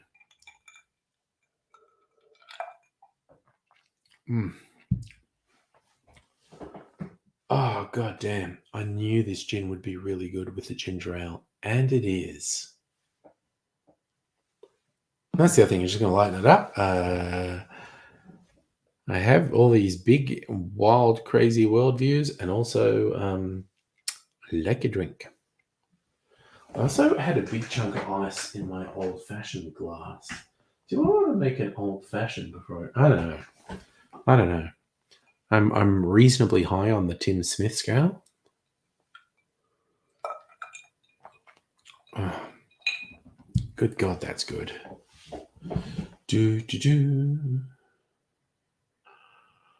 Oh, yeah, Strictly say that's a very interesting. Family stuff does often change. I see this a lot. Hyper-conservative, homophobic families or transphobic families, when a family member who they genuinely care about actually comes out. I have seen some good positive things because you get all these people, these families who think that group is the other. They are the other and they will always be the other. And then they find out someone they care about, someone they love is the other. And then they look seriously at what they were saying. And while there are lots of cases of just awful people ostracizing family members because they fall outside narrow parameters, there are also quite positive stories of people going like, I never realized I had just turned these people into weird abstract monsters, but now someone I care about falls into that group and I've had to reassess it. And it's been an awakening where I realize all this shit I said was wrong. Justin, oh yeah, no, the Lincoln Project's a fucking scam. Okay, for anyone who doesn't know what the Lincoln Project is, that's some people who were known to be Republicans in the US, and they decided the weird shift to the right was not for them. And like they've been anti-Trump and whatnot. And they're trying to say like, oh yes, we want to bring the Republican Party back to the values of Lincoln and not this crazy far right shit. But then you look at it and you go, oh, they're actually grifters. They're actually just doing it for the money. Megalith, just going to 10. I don't know, because it's 10 now. Probably not going past about 11, though. I don't want to overdo it because, because then there's Sunday night as well, and I'll be tempted to go late because I don't have to go to work on Monday. So I want to pace myself. Got to pace myself. But that's the whole thing. Hey, you know what's fun? I was cleaning up the thing. I found the 20 questions machine. This is the shitty one, though. I don't think this one's very... The UFO one, that I love that. And it broke. And I found one for sale online. And it was ridiculous. It was like hundreds of dollars. It was wild. That was like on a sales site. I don't know. Do you want to do 20 questions? I don't think. I haven't done that for a while. Tricky Sega's in a chatty mood. Oh yeah, that's that movie Tower Records. Is that what that's from? I don't think I've ever watched that whole movie. I think I've seen parts of it. That's like old Gen X, young millennial movie. Sorry, young Gen X, old millennial. That's what that is. Okay, 20 questions. That's Megaleech. That's an excellent question. Can the Bing AI chat do 20 questions? Okay. So, all right. So 20 questions. We need to do a thing and see if the machine can guess it. What's the thing? Animal, vegetable, or mineral? What's the thing? We want to see if the 20 questions can guess it. That's the first thing we have to do. Gin? I'm drinking gin. Strict say you're having Rex Manning Day. TV starting tonight. Nice. You know what? I'm doing it. I'm calling it. We're doing gin. No. Animal, vegetable, or mineral? Yes. It's not animal, vegetable, or mineral. Can it cheer you up? Can it cheer you up? I'm going to say yes. I think gin can absolutely cheer you up. Question 3. Is it smaller than a loaf of bread? Bottle of gin? That's smaller than a loaf of bread. That's smaller than a loaf of bread. Yes, it is. Question 4. Is it shiny? No, it's not shiny. Does it come in a box? No, it comes in a bottle. Or the bottles come in boxes sometimes. Does it open? Yes. Just a few more questions. And I'll have it. Okay, you think so. Question 7. Can it be used more than once? I'm going to say yes. I'm saying it's a bottle of gin. I'm saying it's a bottle of gin. Question 8. Is it man-made? Yes, it is. Question 9. Would you give it as a gift? Yes, I'd give someone a bottle of gin as a gift. Is it flexible? No. That's halfway. That's 10 questions. Question 11. Can you smell it? Yes. Smells like juniper. Or this one smells like cherry and chocolate. Does it break if dropped? The bottle will. Yes. Because the thing is bottle of gin. Is it hard? Yes. The bottle of gin is hard. I've got it. It's going to make a guess. It's a perfume bottle. No, it isn't. It's a gin bottle. This is why they call me spooky. Okay. Question 15. Is it larger than a pound of butter? Yes. I think. I don't know what a pound of butter looks like. Do you put things in it? Yes. Question 17. Is it small? Compared to what, for fuck? No. Question 18. Is it motorized? No. Running out of questions. It must be a bottle of vodka. Wow, that's actually pretty close to right. That is pretty close to right. I am going to say no. Question 20. Survey says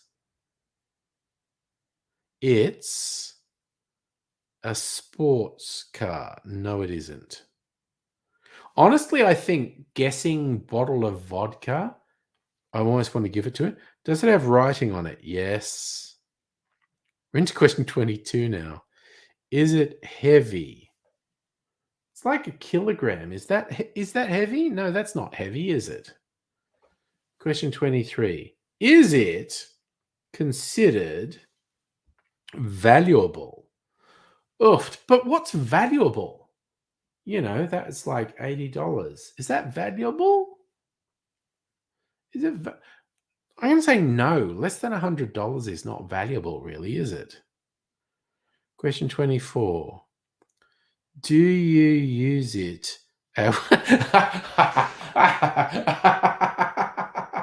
you use it at work? Well, there are days I consider it. Let me tell you, I'm going to say no. You don't use alcohol at work. Question 25. I will guess again. It's a bottle of wine. Okay, I honestly think I want to give it to it because it came up with a bottle of vodka, now a bottle of wine. I'm wondering if my data files are corrupted. I kind of want to give it to it for a bottle of vodka, honestly. Says we win. I know you want to try again. I while it didn't say bottle of gin, question 19, it actually said bottle of vodka. I kind of want to give it to it for that. That was interesting. And yes, Dr. Abigail,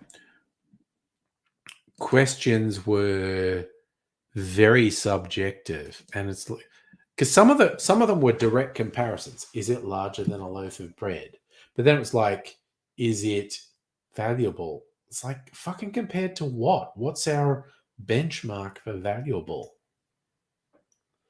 You know, is it heavy? Well, compared to what? But yeah, this is shit compared to the flying saucer one. The flying saucer one was all-knowing and all-seeing. I want to actually see if I can find it again.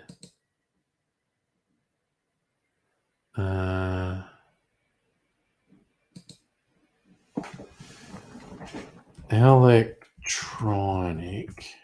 20 questions game. Okay, there's a few that are... What's this one?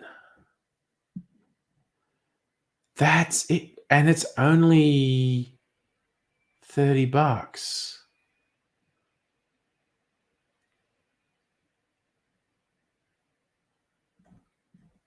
On eBay, of course. No, there's the literal one. US $20, Australia $30. It's only $30.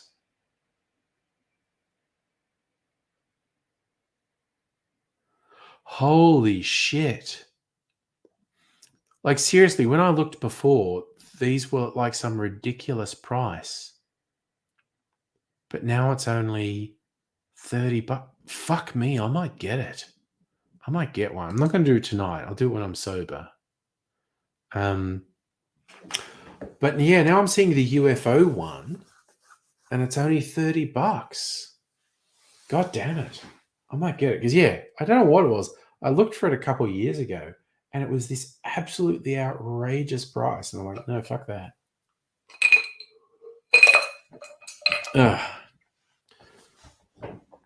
So I might do it, because that's what I used to do in the streams like about 8 years ago. I would do occasional streams like 8 years ago or 10 years ago, because it was in my other house. And I've been in this house for 6 years. So it was a long time ago. And that UFO looking 20 questions thing was freaky. Like, it would actually guess abstract concepts. And that would do my head in. This one is kind of shit by comparison. But genuinely, I think I kind of give it to it for a bottle of vodka when I was thinking of a bottle of gin.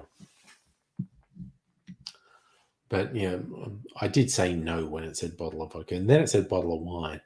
So I actually think it kind of, in a broad sense, got it. Strictly Sega. Did I do the 20 questions in the early pandemic streams? That was 3 years ago. I don't even remember. I'm just noticing this little bartender's thing. The little knife, which I was joking was a stabbing thing, it's probably not showing up there. It's actually a little saw. It's got a serrated edge there. It's actually a little saw. So, yeah.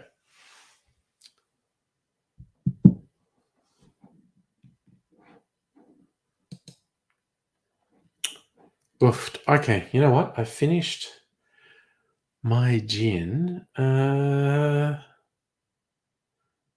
I know I might actually go to bed. Look, unless someone's going to keep me up, I think I might actually. Yes, Strictly Sega. It's definitely for cutting the seal on wine bottles and spirit bottles.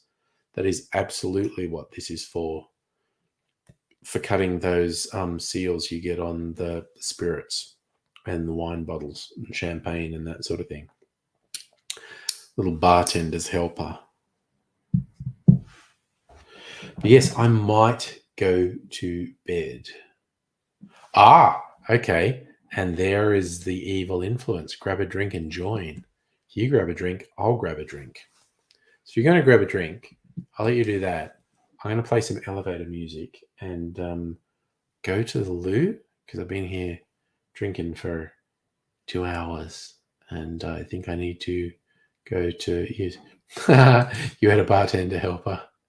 It helped you for years. All right, I'm gonna put some more thing on. Oh yes, Kirsten's also saying it's for cutting the hoods on wine. I'm gonna feed large cat. Yeah, well I need to go to loo, so I'm gonna put the elevator music on again. And then I'll probably pour myself another drink. Here we go. All right. Oh.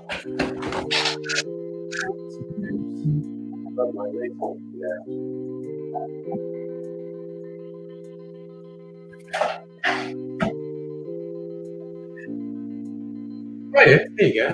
Pretty cool.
Okay, I'm back.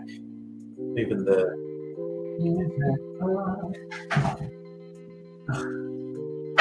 oh shit.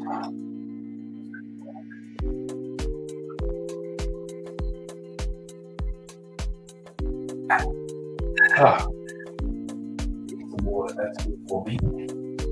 Okay. Old fashioned. Look at this. Old fashioned. Okay. That's probably the excessive. Orange peel.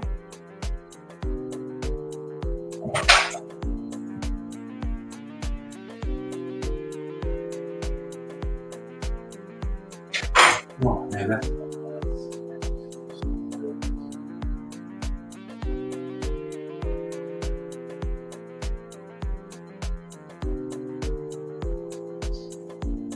right. Right. And skewer.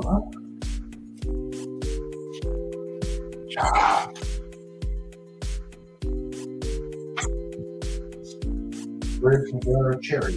There's the cherry. Gonna snap a cherry. Ooh, my first go. All right. That's suspicious. I'm having a cherry first go. Is suspicious. Oh, I'll turn the music off now. There we go. What's been happening? Ready for link. Okay. Invite. Copy. There's the link. There's the link. Yeah, there's a bit of a vibe with the music. So it's a nice feature that StreamYard has.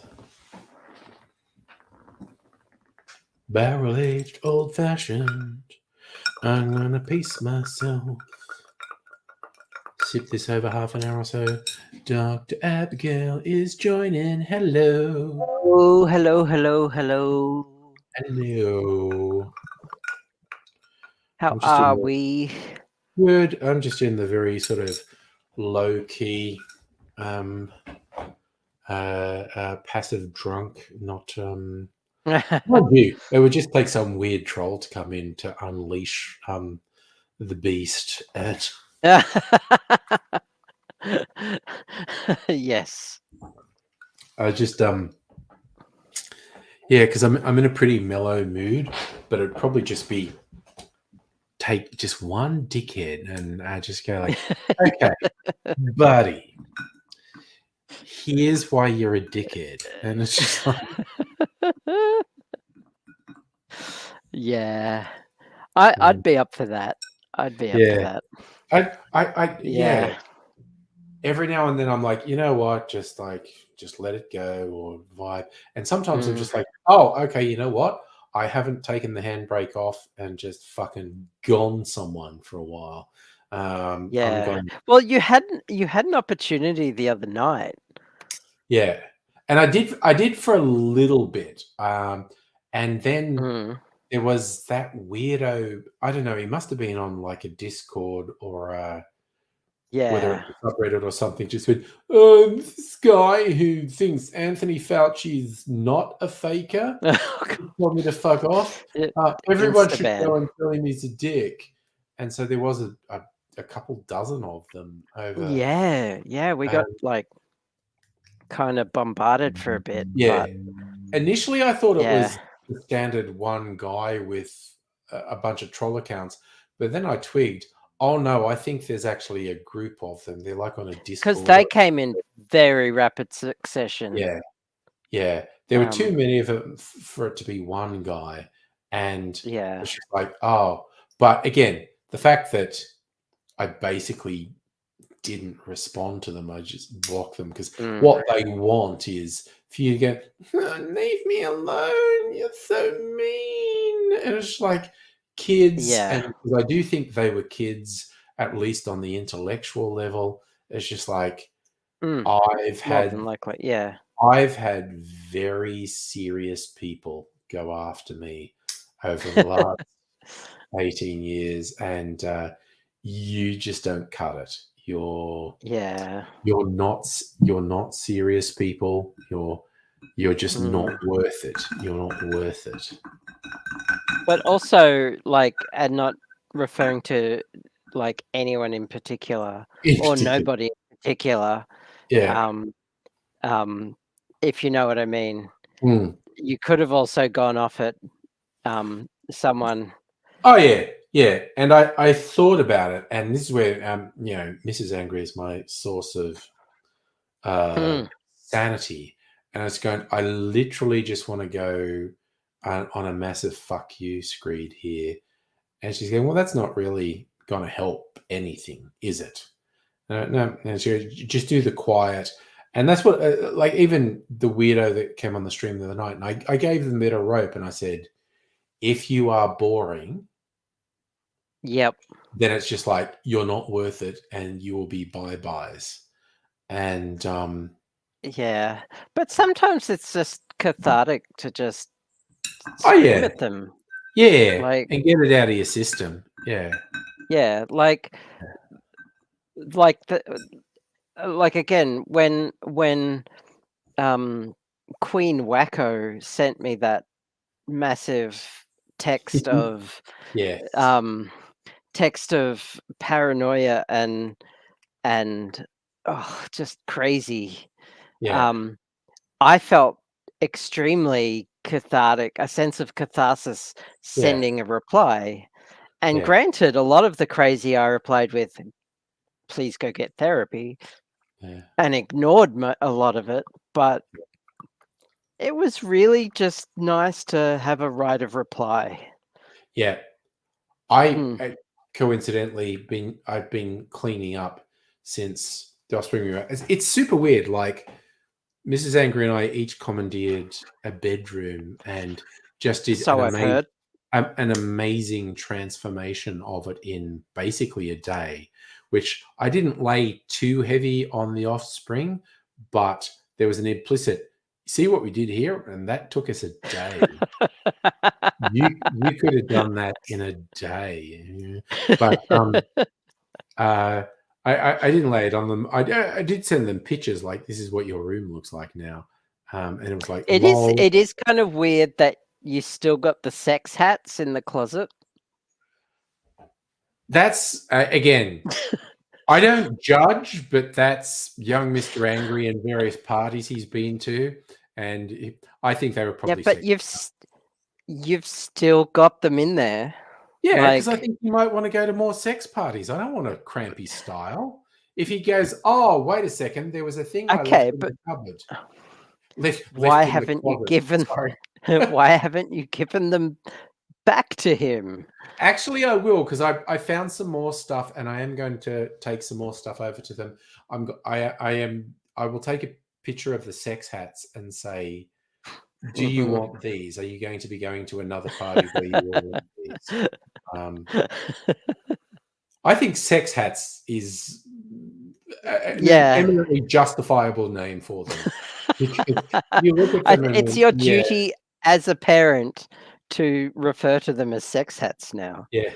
Oh my god.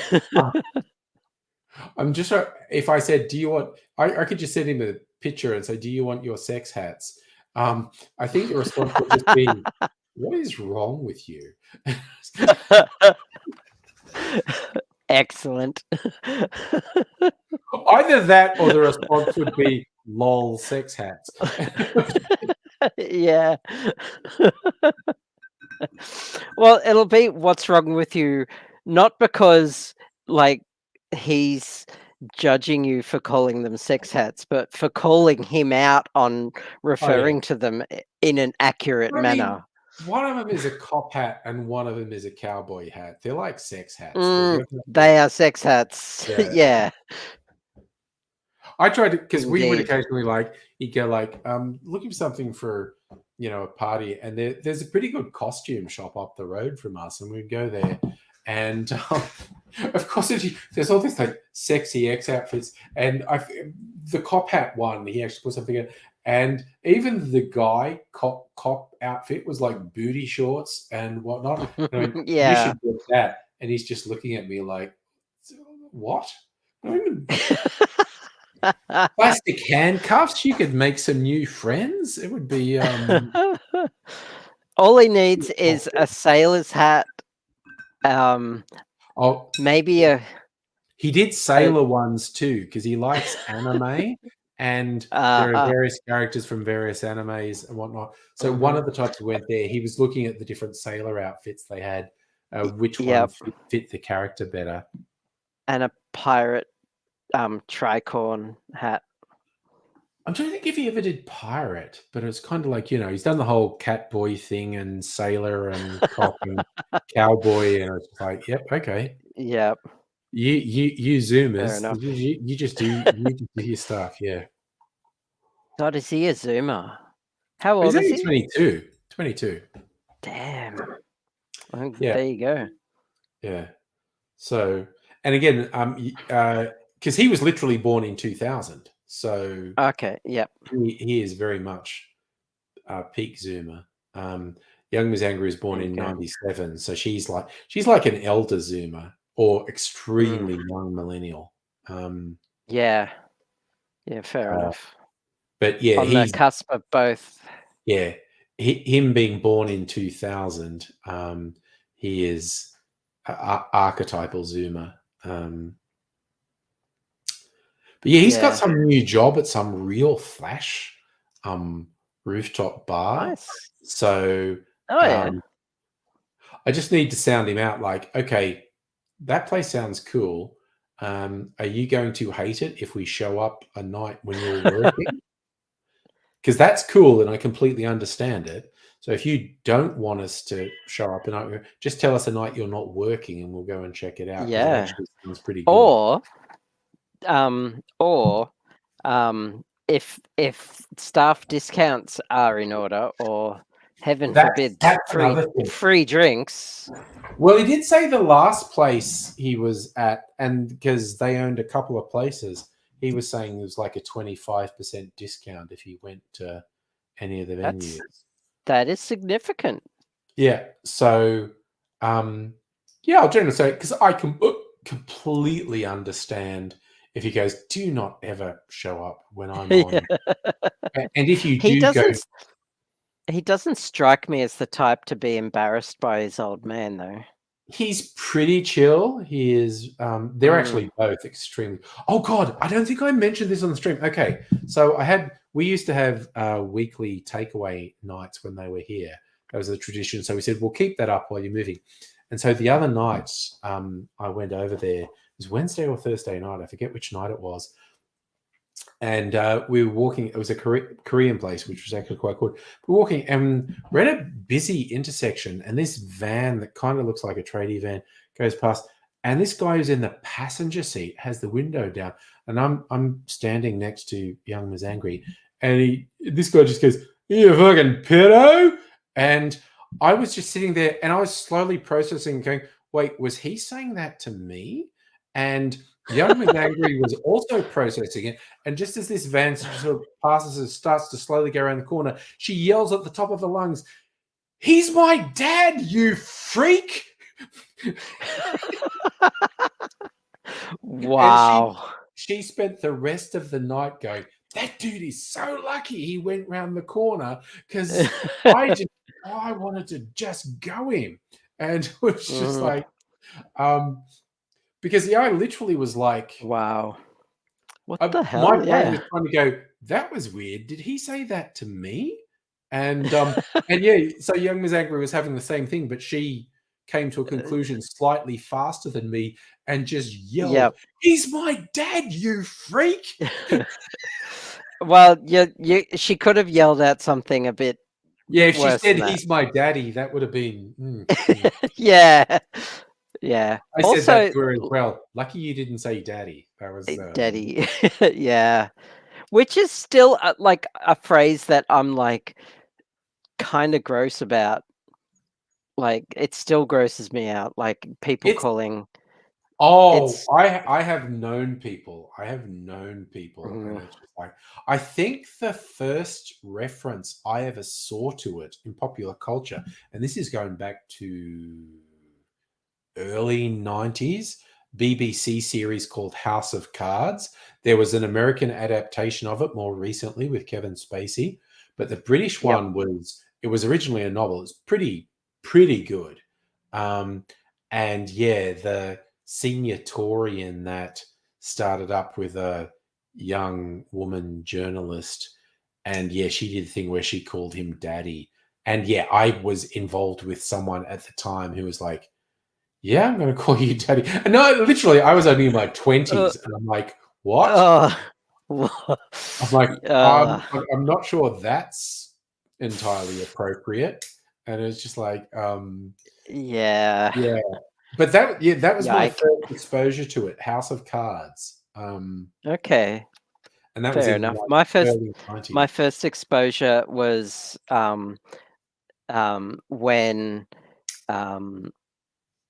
is the start of season 2 of Star Trek Discovery, when they introduced Christopher Pike and Yeah. people started calling him Space Daddy. Oh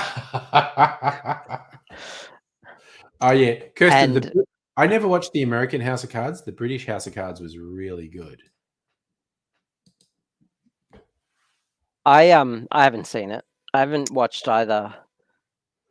I read also the novelizations. There were 3 seasons of the BBC series. So, and in the book, the antagonist, the evil Tory, died at the end of the book, and the BBC, with a mind to keeping things going, didn't kill him at the end of the first season. And I read an interview with the writer, and he's just like, yeah, when it went to air, his wife called him, oh my God, they let the bastard live. And so the BBC said, we're interested in a sequel. So he wrote a sequel novel. The bad guy died again at the end of the novel. The BBC kept him alive again at the end Oh, of season 2. Jesus. So, Oh, and the BBC said, we want to do a 3rd season. So he said, okay. And he wrote a 3rd one, pretending he hadn't killed the guy again. And the guy lived at the end of the book 3. The BBC killed him at the end of season 3. And yes, having a lull at spoilers, I am literally spoiling a 30-year-old TV show. Yeah. But I just thought that was the best. Like, the guy wrote the book and killed him off. The BBC said, let's keep him. And they said, write us a sequel. So he wrote a sequel where he killed the guy again. And the BBC kept him alive. And they said, write us a 3rd one. And he said, okay, I'm fucking sick of you guys. And he was alive at the end of the 3rd book, and the BBC killed him at the end of the 3rd series. It was fucking hilarious. And at this point, the guy's just going, yeah, you know what? Just whatever.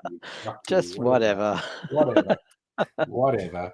I did not watch. No, actually, I watched a couple of episodes, 3 or 4 episodes of the American version. Pretty good, but I never got into it. And of course, then we kind of found out just how bad a person Kevin Spacey is. Yeah. Oofed. Yeah. And our man from Star Trek Disco who went public, he had nothing to gain by going public. Yeah, Anthony. Like, you know what? I'm kind of sick of Kevin Spacey being elevated, because this is what Kevin Spacey is. And then other people came out and went, yep, that's what Kevin Spacey is.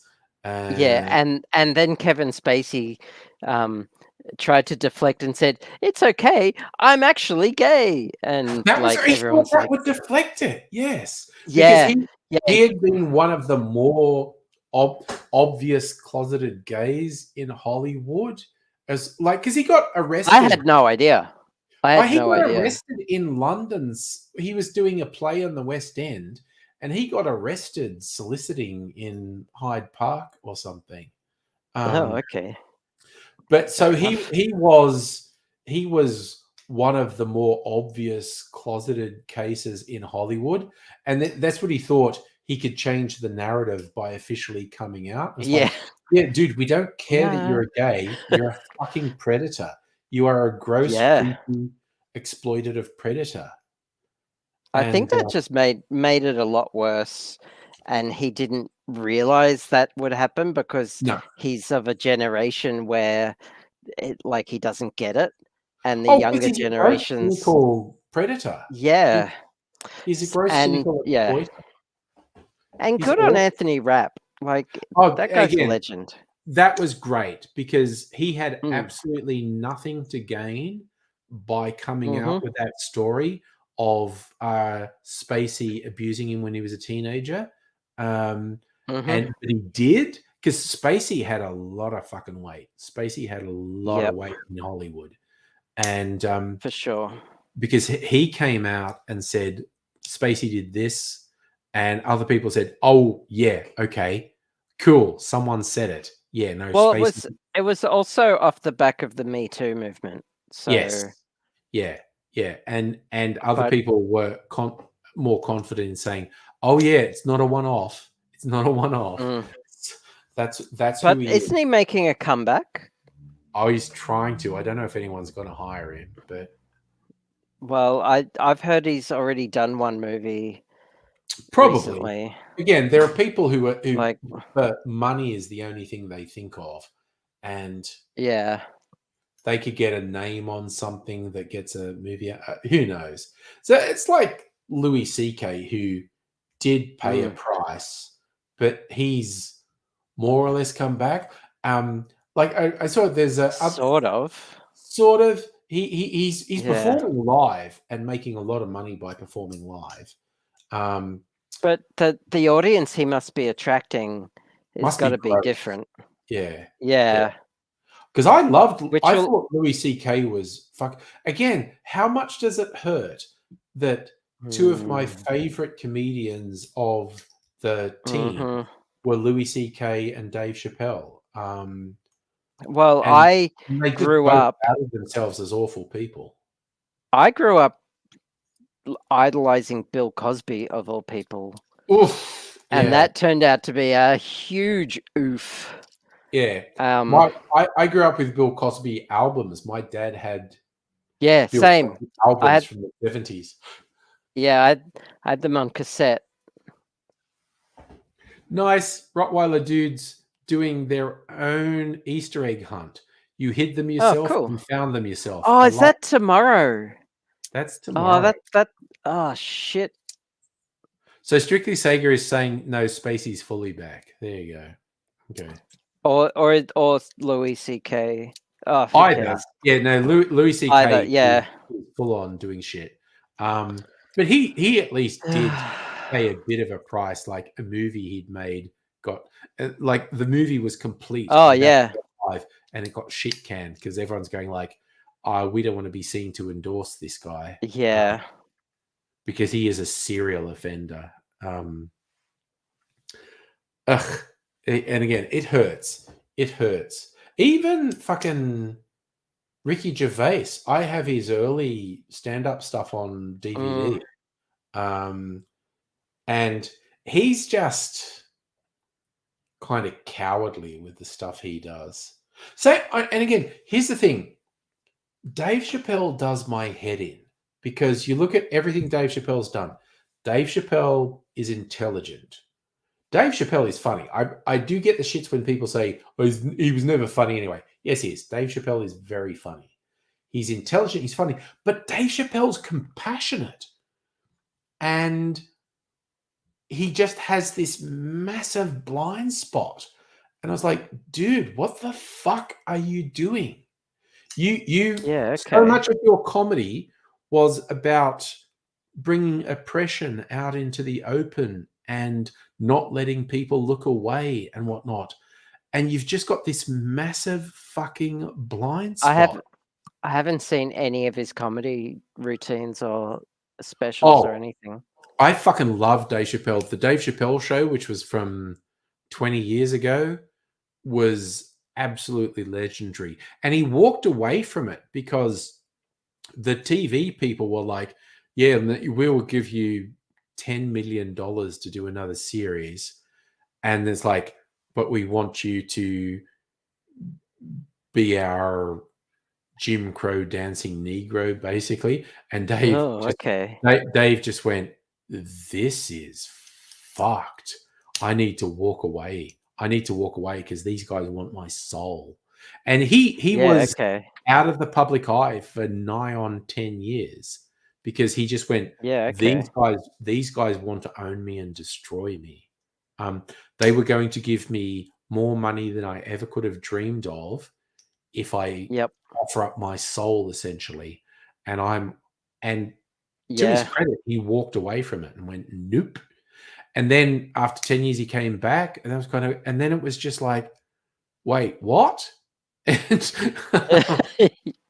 as I Yeah. always said, the stuff he says about trans people, and he's trying to say he's not hateful, and I'm going, dude, these are black guy in a suit jokes. I grew up in a really racist environment in Dubbo, and there's a whole thing about what do you call a black guy? And we would use a very negative derogatory term. I'm being a bit less derogatory. What do you call a black guy in a suit? The defendant. We thought that was hilarious when I grew up. And because what it is that's white people saying you are play acting at being one of us. And to a degree, we will go along with your play acting, but we do not accept you and we do not genuinely respect you. We're going to make fun of you play acting as being one of us. And all Dave Chappelle's routines about trans people are just black guy in a suit jokes. And it's just like, how do you not fucking get it? How do you not fucking get it? Because again, you can argue with various people. And also Ricky Gervais is not stupid. He's cynical. I think he's very cynical. Yeah. But Dave Chappelle's, he's not stupid. He's intelligent. He is very funny. His ability to craft things in the form of comedy, he is close to the best. That takes talent. Yeah, he is close to the best at crafting things in comedic structure. He's very good. But the thing that does my head in is he's compassionate. He was always compassionate and he felt things. But then it's just like, hey, I've got a huge blind spot that I have no interest in addressing. And no matter how many people say, dude, I think you're making a mistake here, I'm just going to double down on it. And it's like, what the fuck? Yeah. I don't understand when people just can't accept when they've made a mistake. Like given so much either evidence to the contrary or so much like public outrage. Yes. Yeah. I mean, again, I'm no one compared to these people, but I try very hard. Say when someone asks me a question on something, I try very hard to go, I'm not an expert on this field. What I have seen, what I've read is this. There's a huge possibility. There's a huge possibility I'm out of my depth here, but this is the thing. But then I've had weirdos say like, you're too left wing, and your support of minorities and marginalized groups is you should be less left wing. And I want to say to people, what fucking planet are you on? What fucking planet are you on that you think I'm going to listen to you when you say, oh no, you shouldn't be putting your neck out for that marginalized group. You shouldn't be expressing support for that marginalized group. You should, and that weird mentality that some people have, the both sidesing about, well, you know what? You should give equal weight to the people who want social justice for marginalized groups and the people who want to murder marginalized groups. You should actually give them equal time. And it's like, that is not how that works. No. Yeah. But there are so many people who say that and think it's an insightful, and I mean like politicians and people in the media, not just people who talk to me on social media. I mean, big names. They go like, well, you have to give the same weight to Nazis. No, you fucking don't. Nazis is a bad idea. And they're like, no, you don't. You don't. You really don't. No, you really don't. Weird. It is fucking weird. And I've never understood people who come at me when I have been so unashamed about my views and so strident and forthright about my views. They go, You should actually give the hate groups more time. And they're like, no, No. I shouldn't. No, I shouldn't. No. And they think I'm going to No. listen. It does my head in Yeah. when they think I'm going to listen to them. Yeah, I would swiftly give them a lesson in the paradox of tolerance in that case. It's And weird. It's like, and by that I mean punch them in the face and not give them a platform. yeah. Deplatform them by pushing them off a train platform as the express train comes through. Yes, something That's like my that. version Yeah. of deplatforming, being on the train platform, and here's the express from Frankston. hmm It's just, Yes, that's but my yes, version of deplatforming. you'll have to enlighten me about this conversation that Oh, you I had, fucking will. or It's those messages. again, it's Is it's it a one. copy and paste or is it a screen grab? And Oh no, I think I actually deleted it, and it's just like, because it was pushing me into rage territory. okay, But I can tell you about it. sure, another time. Yeah, but okay. Here's me. I love. If you're on Facebook, you call it vague booking. If you're on Vague book, Twitter, you yeah. call it subtweeting, um, where you don't actually say what you're doing. And this is basically what I'm doing. I'm just abstractly slamming someone. But I did mention to you that when I wanted to just extremely go someone and say "fuck you," Mrs. Yep. Angry went, that no, that's not helpful. You don't want to do that. Just do the step away thing. But when this person had actually invoked AIDSy, Mrs. Angry just went, well, that was a cunt. That was a cunt act. Fuck. That What? was that was just the silent Oh, person. they didn't even know him that well. Not nearly as well as you did. I had the most hilarious thing. Okay, this is the side thing. Any regulars on the stream probably. I think most people probably watched the video of the memorial for AIDSy because I shared the link so many times. But anyway, Yeah. various people who knew him either extremely well or partly well gave talks. There were some really good things, and then people talked and whatnot.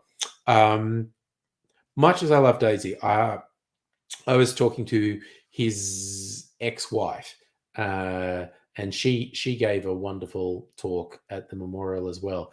And there's, again, like any of those relationship breakups, it's never one-sided. It's never one person. It's almost never one person's completely right, one person's completely wrong. And the whole thing with this sort of thing, you can you can see the imperfections on both sides, I guess. And Mrs. Angry and I were talking to AZ's ex-wife, and yeah, she was basically saying about people, a lot of people, not everyone, but a lot of people were blind to the downsides of being in AIDS's orbit. Like the people saying, like, oh yeah, there was always someone there with AIDSy. There was always, AIDSy was always with someone. And she's going, like, yes, there was always someone in our house. There was always someone who wasn't us in our house. And there are limits to how much you can tolerate that. And it was really funny / ironic while Mrs. Angry and I were talking to her and saying, like, yeah, we have come here to say the good things and remember the good memories, but we don't have illusions.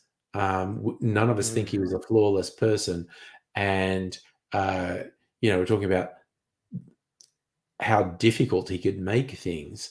And then, yes, said person comes up and essentially said he was a saint, he was glorious, he was flawless, he was the best thing. And it was the fact that he came up and said that because of his limited experience, where AZ had been positive and supportive Mm, because he would do that. AZ would listen to people. AZ, he yeah.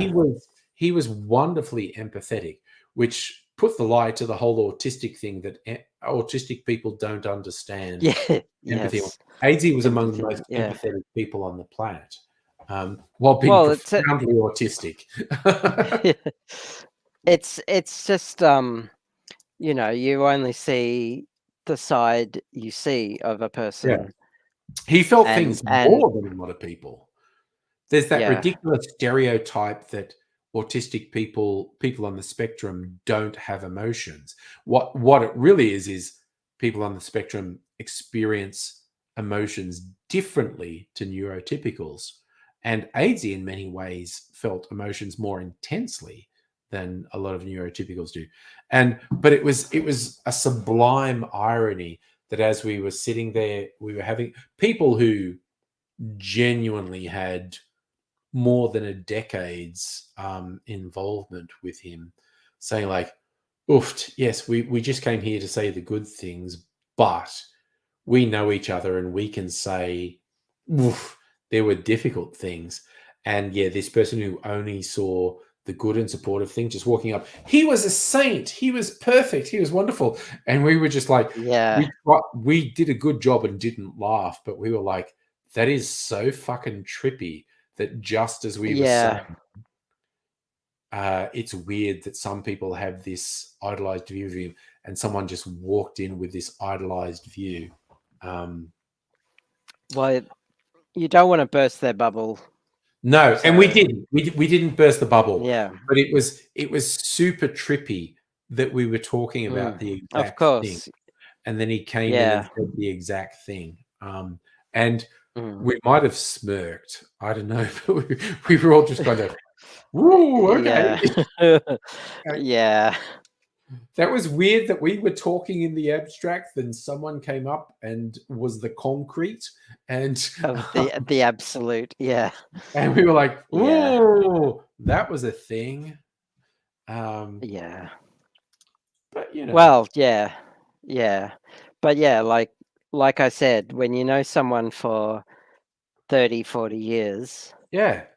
versus someone who knows someone for a year interstate. Plus, all they did was be supportive to you, and AZ was Mm, super, super good. Again, mm, if exactly. anyone watches this and says, "Wait, are you shitting on AZ?" No, he was awesome. No. He was cool, but there was the Yeah. thing where when he went out of his way to be supportive to someone, people could fall into the illusion that that's all he was. He was a I, complex person like all of us. yeah. And Yeah. some people had a very simplistic, positive view of him. Because when AZ decided to make someone into his hyperfixations, he would bend over backwards to help that person, to mentor them, to help them. Yeah. And that person would come away with the impression that AZ was a saint, Yeah. Yeah. an Ubermensch Yeah. amongst mere mortals, Yeah. and not this like complex human with flaws and Like all of yeah, us. like all of us, yeah. Yeah. But yes, if So he was when a troubled person got what felt like completely non-judgmental support from mhm. AZ, that was like a light shining from the heavens, and AZ was at least one of the fingers on the hand of God come down to save them. Yeah. He was actually exceptionally good at that. And he was a Mhm. genuinely supportive, wonderful, Yeah. loving, and positive person. That wasn't all he was, though. He was like all of us, he was a Mhm. complex and flawed Yeah, individual. Um, indeed. But again, when someone who needed help got help, all they remembered was they got help, and that's great. I would not take that Mm, away from them. I would not take that yeah, away from for sure. because and So AZ had his sure. AZ's big goal, which he never actually met, was to try and come up with a way to help the incels. Kind of what I was talking about before. The people who think I read into that. Yeah. Yeah, the people who think Jordan Peterson is their savior, Andrew Tate is their savior. AIDS is like, okay, we need Let's have a chat. to reach them and say, hey buddy, let's talk. Let's just talk about what's happening here. Yeah. Because this is not a job for me. I can't do that. Good oh luck. yeah. Yeah. And look, I may, or like this is what I was talking about before, I may or may not try to address that, because there's a bunch of stuff that I think is important. And for me, when I look at it, the big thing is all these right-wing demagogues, I look at them and go, dude, they're not happy. They are not happy.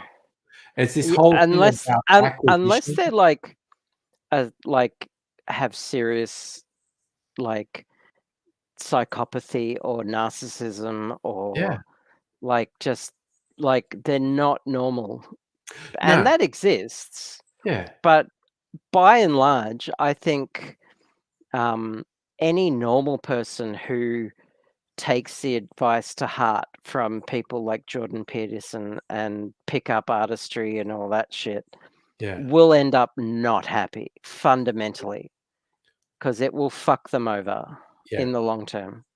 I'm trying to think of the username, but someone who was semi-regularly on the streams, and I don't know if they stopped coming in because I shat all over Jordan Peterson one time and they liked Jordan Peterson.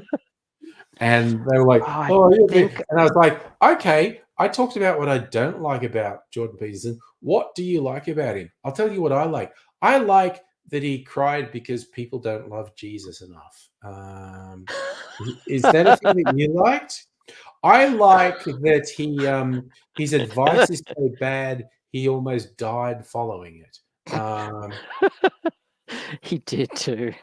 He did. He almost died. Yeah. And it's like, I like that he just bald-facedly lies about doing this meat-only diet. And it's not a diet with a lot of meat in it. He literally claimed his diet was solely meat and salt. And it's like, A, that would be boring as fuck. B, you are lying, you piece of shit. And it's like, and he lied about like he had a drink of cider and he didn't sleep for 2 weeks or something. And it's like, it's just like, okay. Although that would explain a lot about his mental state. He's just messed up. Always, Ray's just bursts in with the what's up?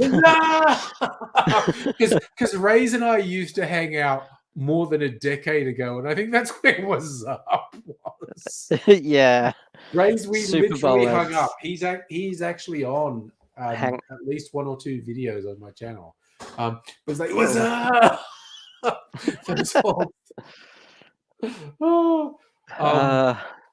But yeah, it's like when Jordan Peterson's daughter took him to Russia during COVID, and Peterson obviously had COVID and had complications and was in an induced coma for a while, and it was just like, oh no, it's a miracle he's not dead. So it's a miracle. It would be a miracle if he was dead. Oh, Raze, you gonna bring me the neon sign for the bar? That's look, dude, check it out. Nice. I've added even more lights. There, it is. We need a neon thing here, and I have some artworks that are going to go here and here. So we're going to have artwork, neon sign, and then I guess I genuinely have to invite people over to the house to serve drinks in the bar. I don't know. Where are we going to sit? On the bed. On the bed. I actually said this to Mrs. Angry in the other room. I think I should invite people over and make drinks, and they can sit in the Zen room and have drinks. And she's going, no, that's against the Zen room. That can be the chill out space for people who are overstimulated by all the people and then the lights of the bar. Yeah, the lights in the bar. But honestly, That's where I'll be meditating. The two recent purchases, the Anther chocolate cherry gin and the cream liqueur I had over there. Mrs. Angry is completely on for both. So it was a bit of a joke. I said, yeah, no, I should just have drinks in here and then people should sit in the Zen room and have them. And she's going, that's not what the Zen room is for. What is the Zen room for?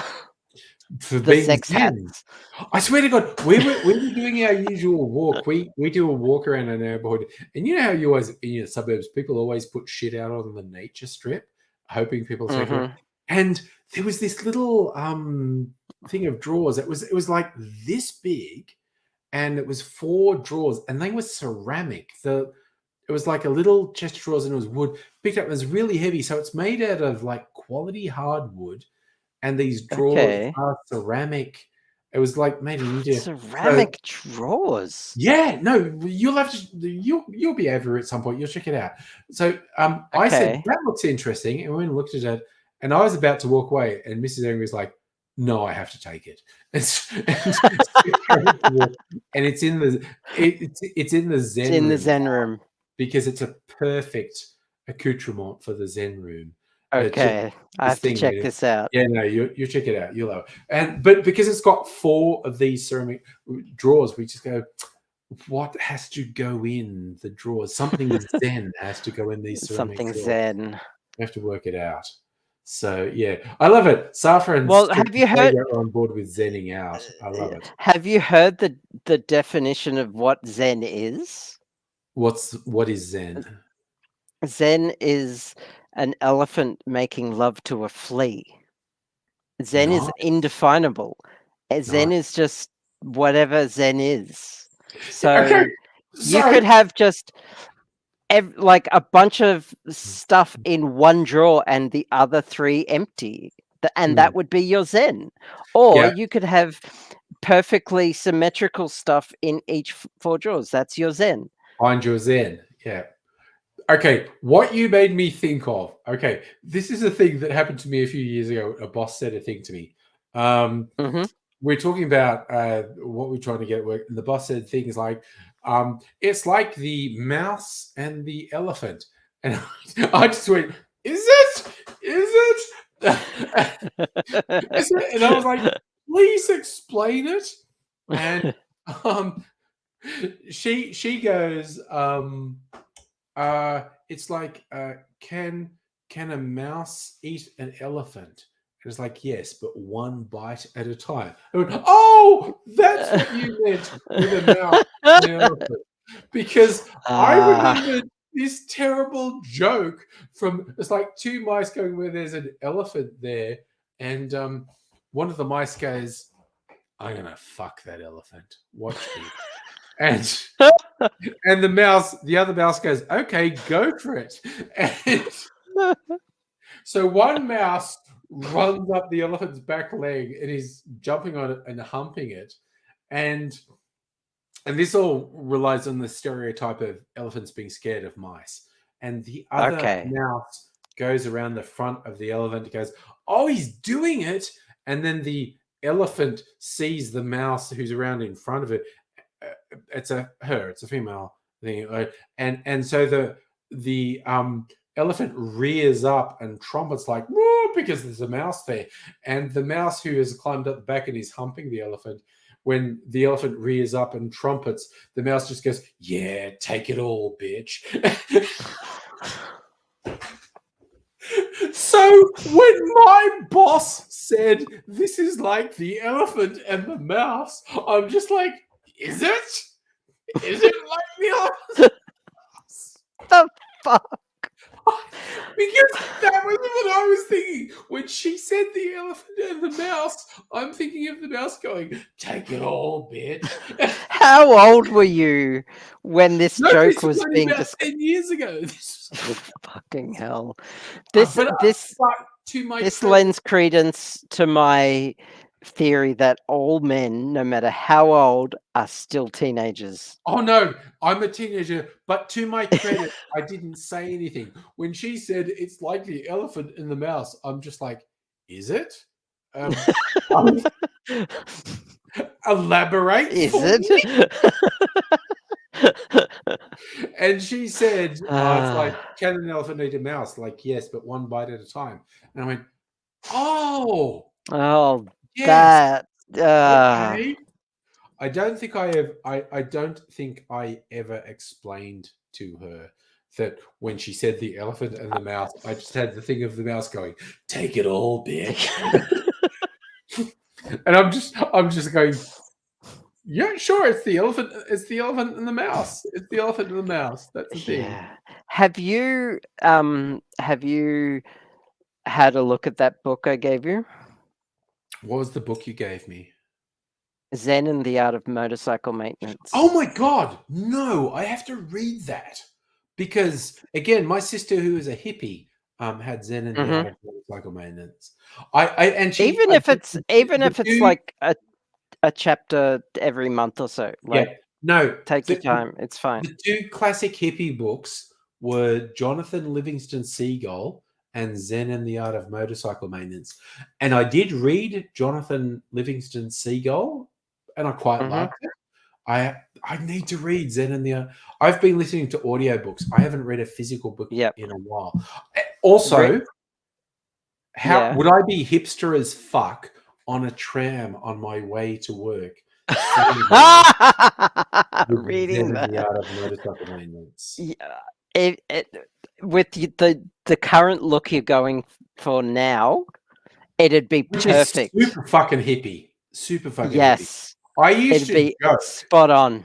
For anyone on the stream kind of knows me, I had the short dyed black hair, but I used to joke because the back and sides I would get like a number 2 or 3 clipper on them when I had a haircut, and when the hair got long enough that I could actually have it between my fingers, I would make a joke about I look like a hippie, I need a haircut. This look, this is classic 70s Yes, hippie look. it so is.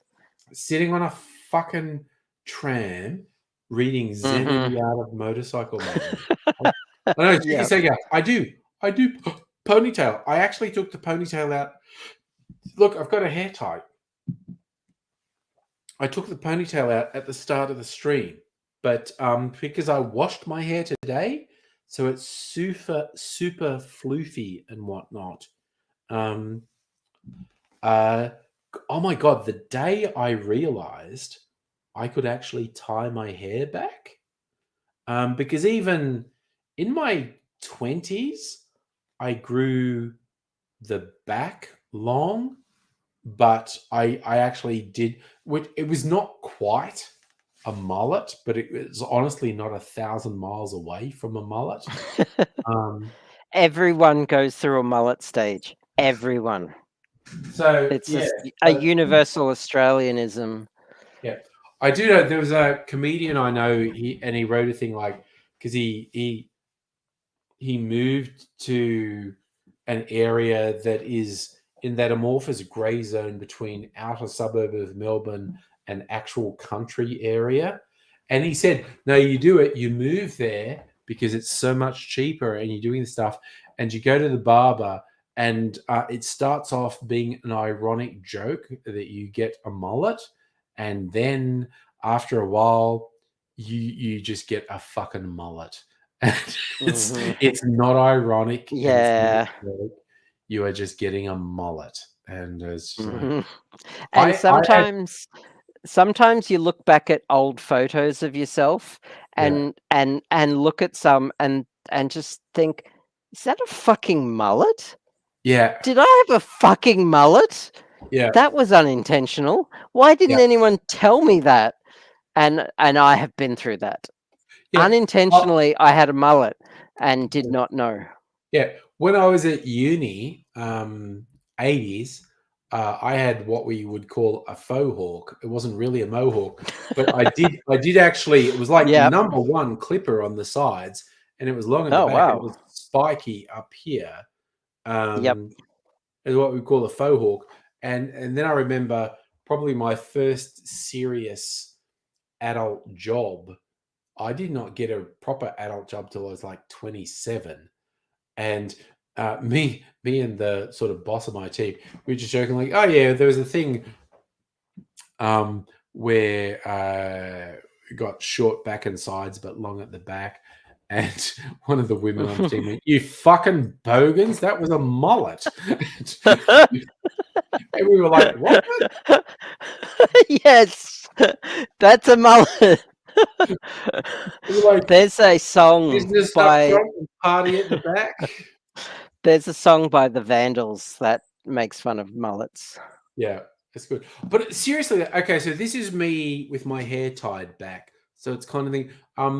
I think it was just last Tuesday, we had one of our all IT meetings in a big room thing. And because I'd washed my hair just before because it was all over the fucking place and it was really windy. So I tied it back, and my team leader said to me later, like, "Oh yeah, I saw you over there thinking, like, oh look, there's Andrew looking really corporate because he's tied his hair back." And I went, "Is that what that is? Is that corporate?"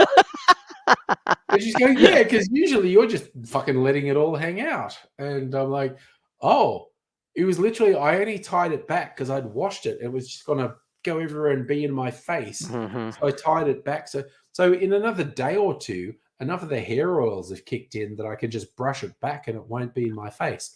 But the day I wash it, it's just all floofy and Yeah, mine does that too. It's just yeah. Oh, you Ray's know had a how rat to. tail. Dude, I never had a rat tail. Oh, I had a Rat rat tail. A tails rat's fucking tail. rock though. Rat I tails had a rock. rat's tail. Yep. I never had a rat tail. Rat tails I was rock. so young. Yeah.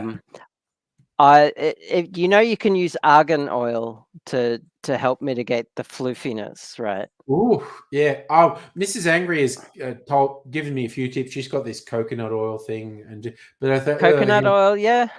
she also said, Argan oil smells better, in my yeah. opinion.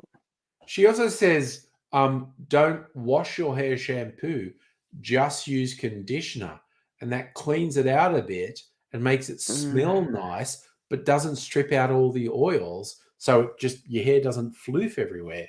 So I've now got it into the routine where every sort of 2-3 days I will do a thing with conditioner but don't use shampoo. Then 2-3 days after that I will do shampoo and conditioner.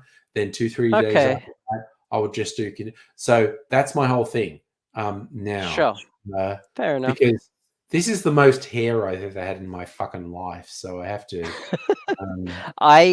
deal with it. My head doesn't seem to grow much further than this. Okay. And which is odd because when I was 18, I could sit on my hair.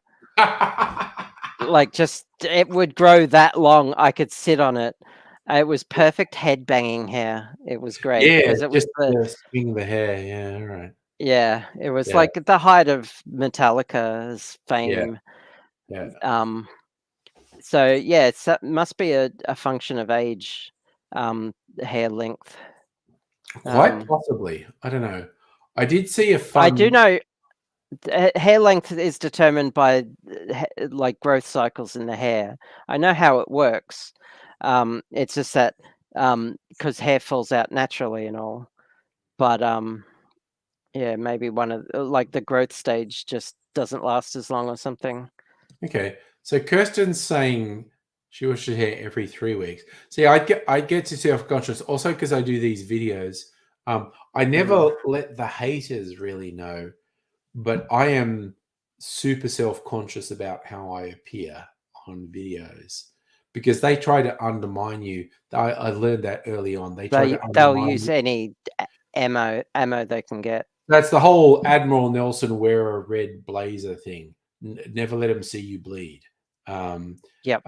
So I was always stunned of all my various YouTube compadres who would say, "Don't say that, it upsets me." And I was like, for fuck's sake, don't tell them that upsets you because they'll I'll fucking just kill you. lean into it.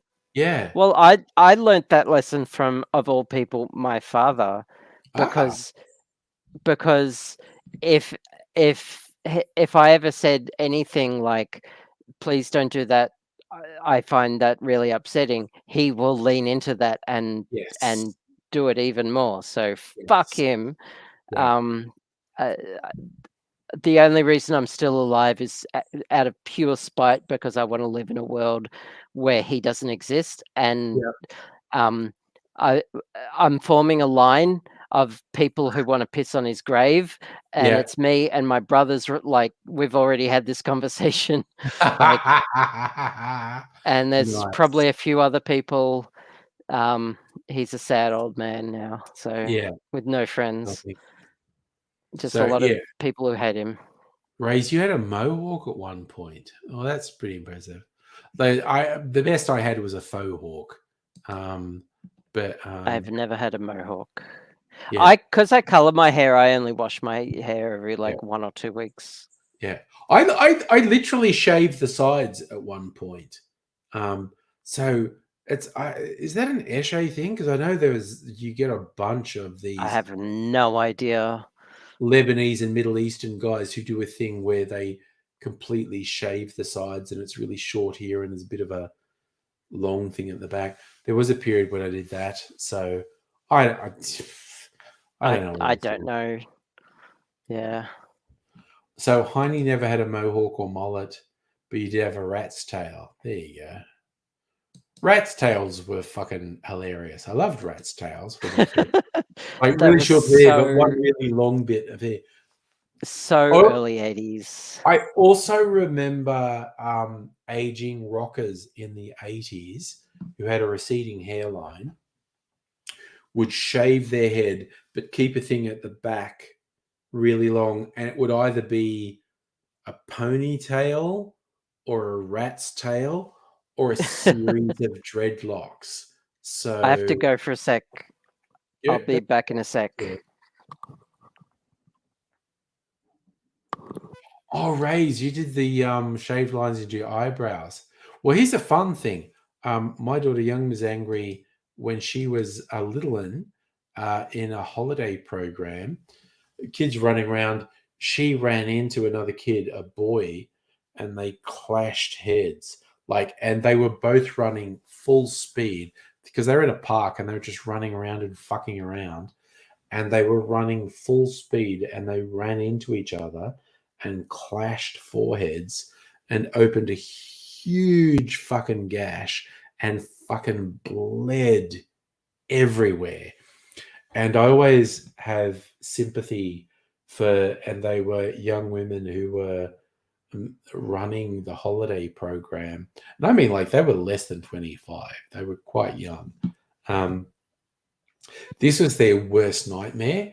Two kids smashing heads into each other and just opening up a wound and fucking bleeding everywhere. And so, yeah, so I got the call. Young was angry, has run into someone. She's in the hospital and is bleeding everywhere. And we got there, and she'd already been patched up by the time, and the young lad had also been patched up. So, yeah, Dr. Abe, you missed it. I'm talking about a holiday program. This was probably at least 12 years ago. So, Young Ms. Angry is 25 now. So, I think she was probably a preteen when this happened. She's between 10 and 12, running around in a park with all these kids, and her and this boy were running, and for whatever reason, their fucking heads smashed into each other, and they both opened Um, up a huge gash. And so a lot of people have all done this thing of shaving a thing into their eyebrow for cool. She has an actual yeah. scar that goes through her eyebrow. So she Yeah. doesn't shave it. There's an actual scar that goes through her eyebrow. Her and Nice. this Well, boy smashed heads. so people who get an eyebrow ring, and I've actually got a piercing that I can put a Yeah, ring through it if I want to.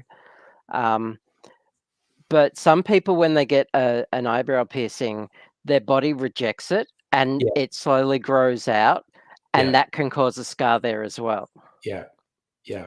So So I think. Oh If you god, I see remember. someone with a scar there, 9 times out of 10, it's because an eyebrow piercing grew out, Yeah, I or remember. they could have had their head smashed in by another Yeah, child. I remember my first proper grown-up job when I was 27. I never had a proper job. So my offspring are swanning from things to things. I just say to them, just chill out, just do some shit. I did not have what you would call a proper grown-up job till I was like 27. Um, I and I I feel like okay, so I'm gonna get real for a second, if that's get real, okay. get real.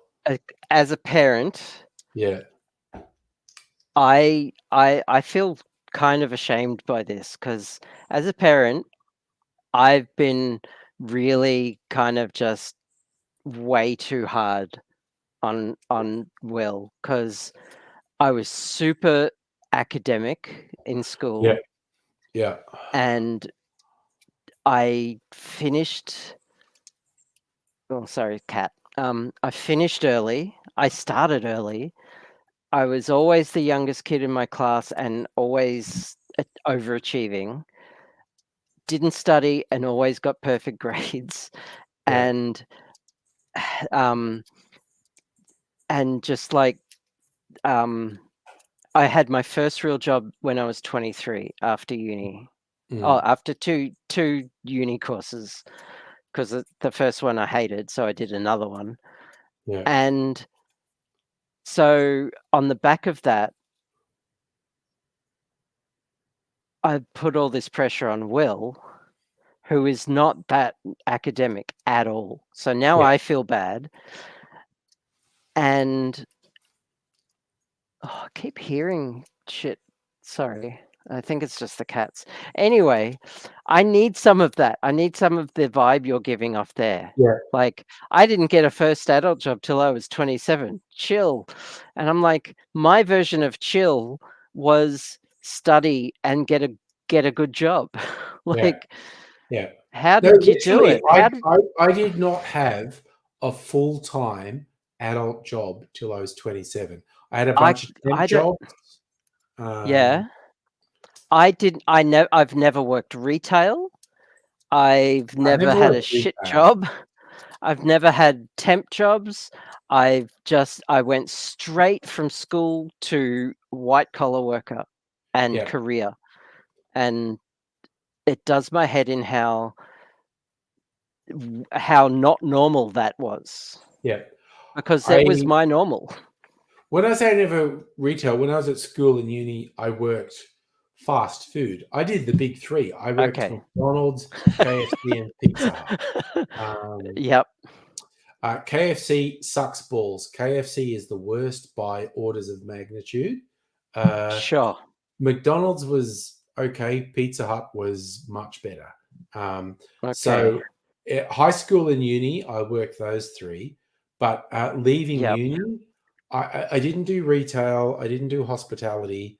Uh, I did customer service jobs, phone Mhm. things, and which eventually led to a real adult human job when I was 27. Um, Yeah, okay. Wow.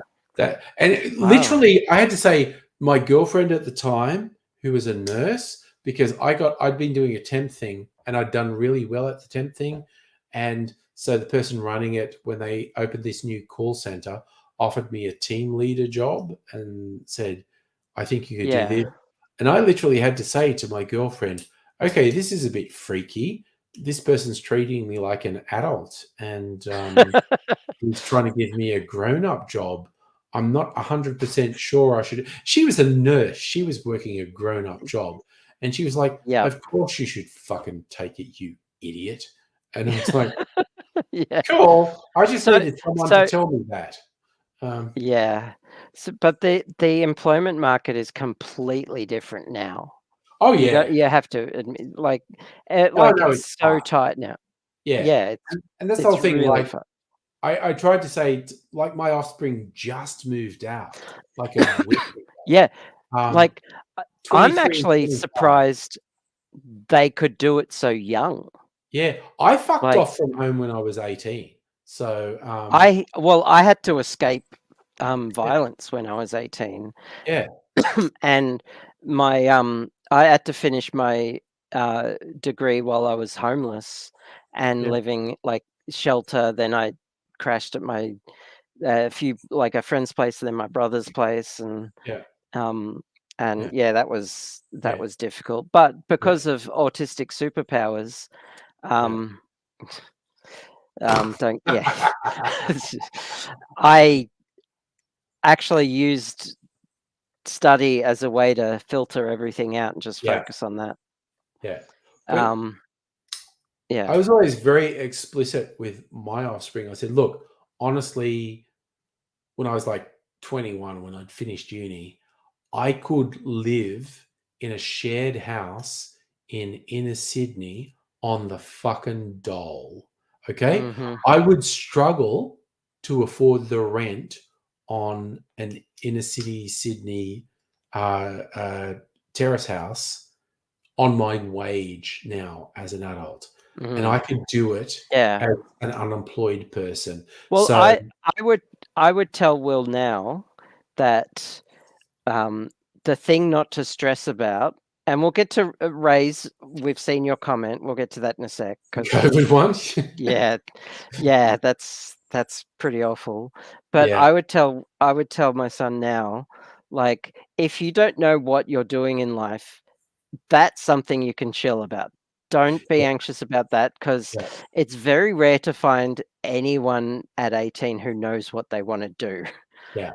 I've met people who are 30 and don't know what they want to do. I've met people It's who are 70 and don't know what they want to do. Like, yeah, like it's okay to not know what you want to do. Just try stuff. give him wear sunscreen. Do you remember that spoken word thing? Wear sunscreen? No. Okay. So, okay. Uh, there was an apocryphal thing. Baz Luhrmann, the Australian guy who did Romeo and Juliet and Hmm. Strictly Ballroom things. Um, Yep. he released this track, and I think it was tied to one of the movies. It's called "Wear Sunscreen," and the way it was released, it was with a male voice monologuing, and it was released as this was like famous white guy writer like Kurt Vonnegut or someone with his advice to a graduating class. And it was wear sunscreen. And it was all these little bon mots about life and get shit together. And it wasn't by this white male writer, it was by a woman columnist in some thing. And she'd written it as words of advice to a graduating class. And it started with wear sunscreen. And it was all these other things, just like, and the short version could be just fucking chill a bit and don't stress about everything. But honestly, Hmm. wear sunscreen because it will save your skin. Um, There you go. I if you can find that, I wouldn't even know where to start. all right. I'm while we're talking about it, I'm going to Yeah, open I'm gonna YouTube and see if it comes up. Where? Yes, it auto completes. Baz Wear Luhrmann. sunscreen. Yeah. Baz Luhrmann. Everybody's free to. Oh no, I don't want a copyright strike. Don't fucking play it. Where's the Oh, there's link? even a Wikipedia page. Of course there is. Written in Advice. 1997 by Mary Smitch, a columnist with the Chicago Tribune. But there was this weird thing where it came up that people thought it was, I think it was Kurt Vonnegut. But it's good. I haven't thought about it. And there's a thing in the track. I think the young guy's name was Brendan Tarver or something, who Hmm. sang in this beautiful falsetto on a Romeo and Juliet or something. Quindon Tarver, that was the name. And because there was a comedy piss take version of it where they went through all these things. And I still remember the one line was like, yeah, and if you see Quindon Tarver, punch him in the fucking throat. And, and so then you get this little falsetto going, because someone punched him in the throat. So, all right, okay.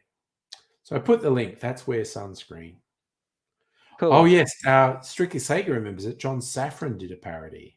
John Safran did a lot of parodies. Again, John Safran, that's an interesting character. He's definitely a flawed individual, but I do actually like a bunch of stuff he's done.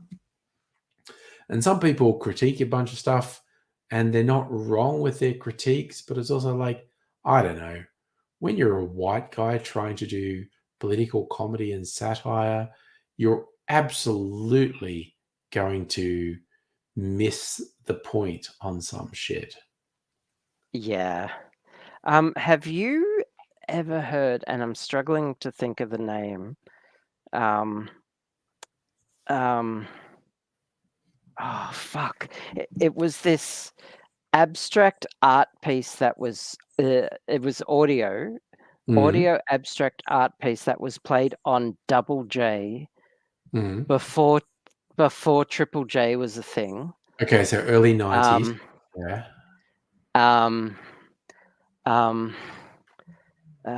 Fuck, it's gonna bug me. I've got a copy of it on my hard drive, so I'm gonna look at that.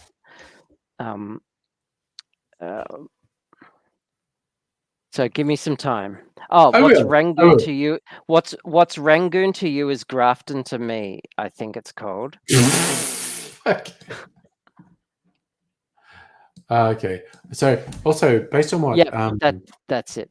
Yes. And it's just it's like listening to it is like listening to someone speak while you're on acid. It's so good. I'm gonna have to send you a link. Okay, yeah. If you look on YouTube for John Safran, Not the Sunscreen song, it is on YouTube. Everything's on YouTube. It's pretty fucking wild. This is a link to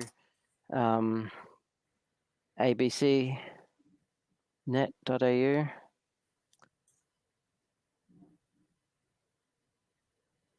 So, I just think Strictly Sega's quoting the John Safran. If you're unsure about what you're going to do with your life, try to remember some of the most interesting people didn't know what they're doing at the age of 22 or even 40. And nearly all of them are unemployed drug addicts and live on cat food. So this particular thing was actually recorded in 1978. Wow. But then was played for the first time live on air on Double J. Oh, wow. That's pretty wild. So also understand friends will come and go. This is irritating personality. No one likes you.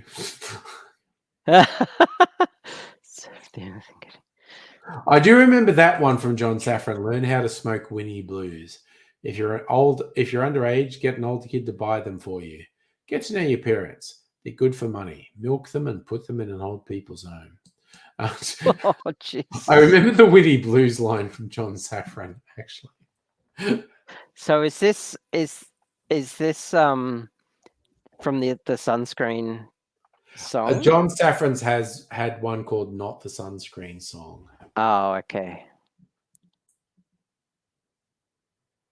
Yeah, the version in the Sunscreen was live in Los Angeles. No, it was live in New York, but leave before it makes you hard. Live in Los Angeles, but leave before it makes you soft. John Safran's one was travel, live in New York City once, live in Northern California once, but never live in Adelaide. It's a hole. Okay, so I implore you to listen to Rangoon, Grafton, Psychedelic Road I'm going to try Trip. and find it myself. I did put a link up. Yeah, but I can't click on it. It doesn't come up as a... Oh, really? It comes up as text. What's Rangoon to you is Grafton to me. That's Cult classic radio play, What's Rangoon to you is Grafton to me, went viral in a time before the internet. First broadcast in 1978, later remastered for stereo, shared widely on cassettes. There you go. There you go. Here it is on ABC. I think this is the same link that you That said. almost Double J's certainly. 1978 Radio Road movie is a masterpiece. I'm just good because now this is hopefully in my search history and will show up. I think it's the same link that you put. Yes, I'm remembering those bits from the John Safran thing. Do one thing that scares you each day. Sing, dance, jump in front of a car. Huh. It's actually a different link, but it's probably gonna be Okay, so the same thing. Well, that's I'm just interesting. gonna, Yeah, because they're my both link is to on ABC. ABC Radio National, but it's linking to the same, exactly the same thing. So Saying it's Russell Guy. Okay. yep, it's the same thing. It's referencing the same thing, so Yeah. don't stress. The Dibble. Oh god, that was the other thing. Now I'm remembering Guru Adrian. Do you remember Guru Adrian? Where the thing was actually like a child photo of James Dibble. And that was I like have an no 80s. idea. Oh, do you not know Guru Adrian? That was a Nope. weird 80s, early 90s thing. And it was like, this weird philosophy thing. And the picture of Guru Adrian was this sort of cute, smiling child. And it turned out the picture was a child photo of the famous ABC newsreader, James Dibble. Okay. Someone had found a picture from like the 1940s of James Dibble. So Guru Adrian was okay, now I want to look that up. Just Jesus Christ, we're doing weird shit. James Why not, Dibble. why not look James up freaking Dibble. Guru Adrian? David Wales art. Okay, so look first. I'll share. So I'll I just share. actually have an MP3 copy of Rangoon. All right, I'm just on sharing my some hard drive. images. This is Guru Adrian. See that weird child photo? That is Yeah. actually a young James Dibble. Okay. How fucking weird is that? That is oh god, I was just trying to get rid of that comment that's on the screen and I almost hit end broadcast almost without warning mid the stream because dear. I'm slightly inebriated and oofed. So yeah, Guru Adrian. No, fucking stop. David Wales art. This must be the person who invented David Art Wales. Would you? No, I don't want to. I introduced Guru Adrian in the early 80s. When Sydney's headlines were rife with stories about dodgy mystic Bhagwan, cults like Scientology, scandals within the Catholic Church. The world seemed in dire need of a commonsensical secular deity, a save yourself, as it were, a non-profit, proud to admit he had nothing to offer, albeit while adding, nothing is real, nothing is free, nothing means something to me. Adrian's wise sayings, or Adrianisms, like having fun is half the fun, and realize your real eyes, were first shared through Triple J Radio's fanzine Alan.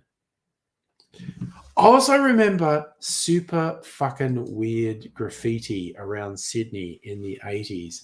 God, what were they called? There was Scratch My Something. They were hard copy memes. It was like someone was just doing stuff. One was with a squid. Oh my god.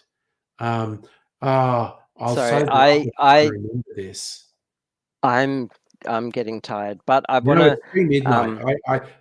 Yeah. The rule with me is Mrs. Angry is if I go to bed before midnight, I'm allowed to go to bed. You get Otherwise, cuddles. Yeah. yeah, Otherwise, I get all the cuddles yeah, I know, which is from just Mrs. Angry. so unfair, so unfair. But But I wanna read out the first couple of lines from Rangoon, if that's okay. yes, do it, do it, do it, do it. I was just waking up when the front tire went. At the same time, a horse appeared, the headlights blew, and the horizon came through the windshield. I kissed Eartha Kitt and left the road like a jumbo jet driving into a swamp. Sometime later, I regained a level of consciousness more ugly than the one I just left. I'd seen some strange movies on the inside of my eyelids again, and now I was wide awake, but I couldn't be sure. Do you realize that Bob Menzies now knows what really happened to Harold Holt? There are a lot of answers to question.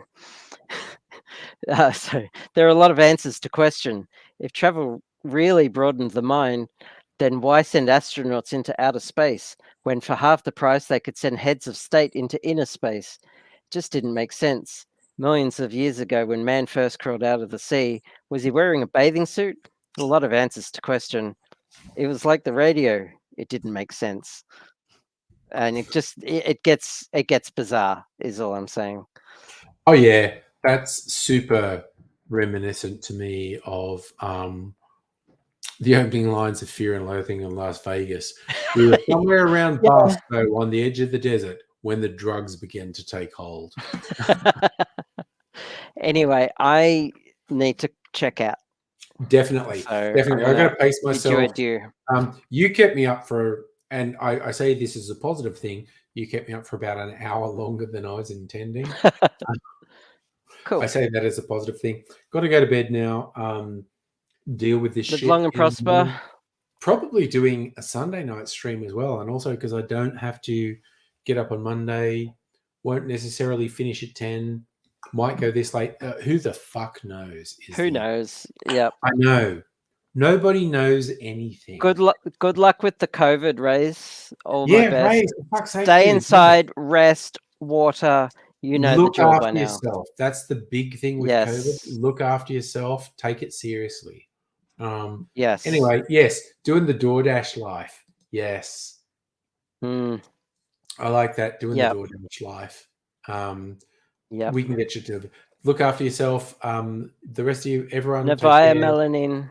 Probably doing a Sunday night stream, so check that. Who the fuck knows? Bye.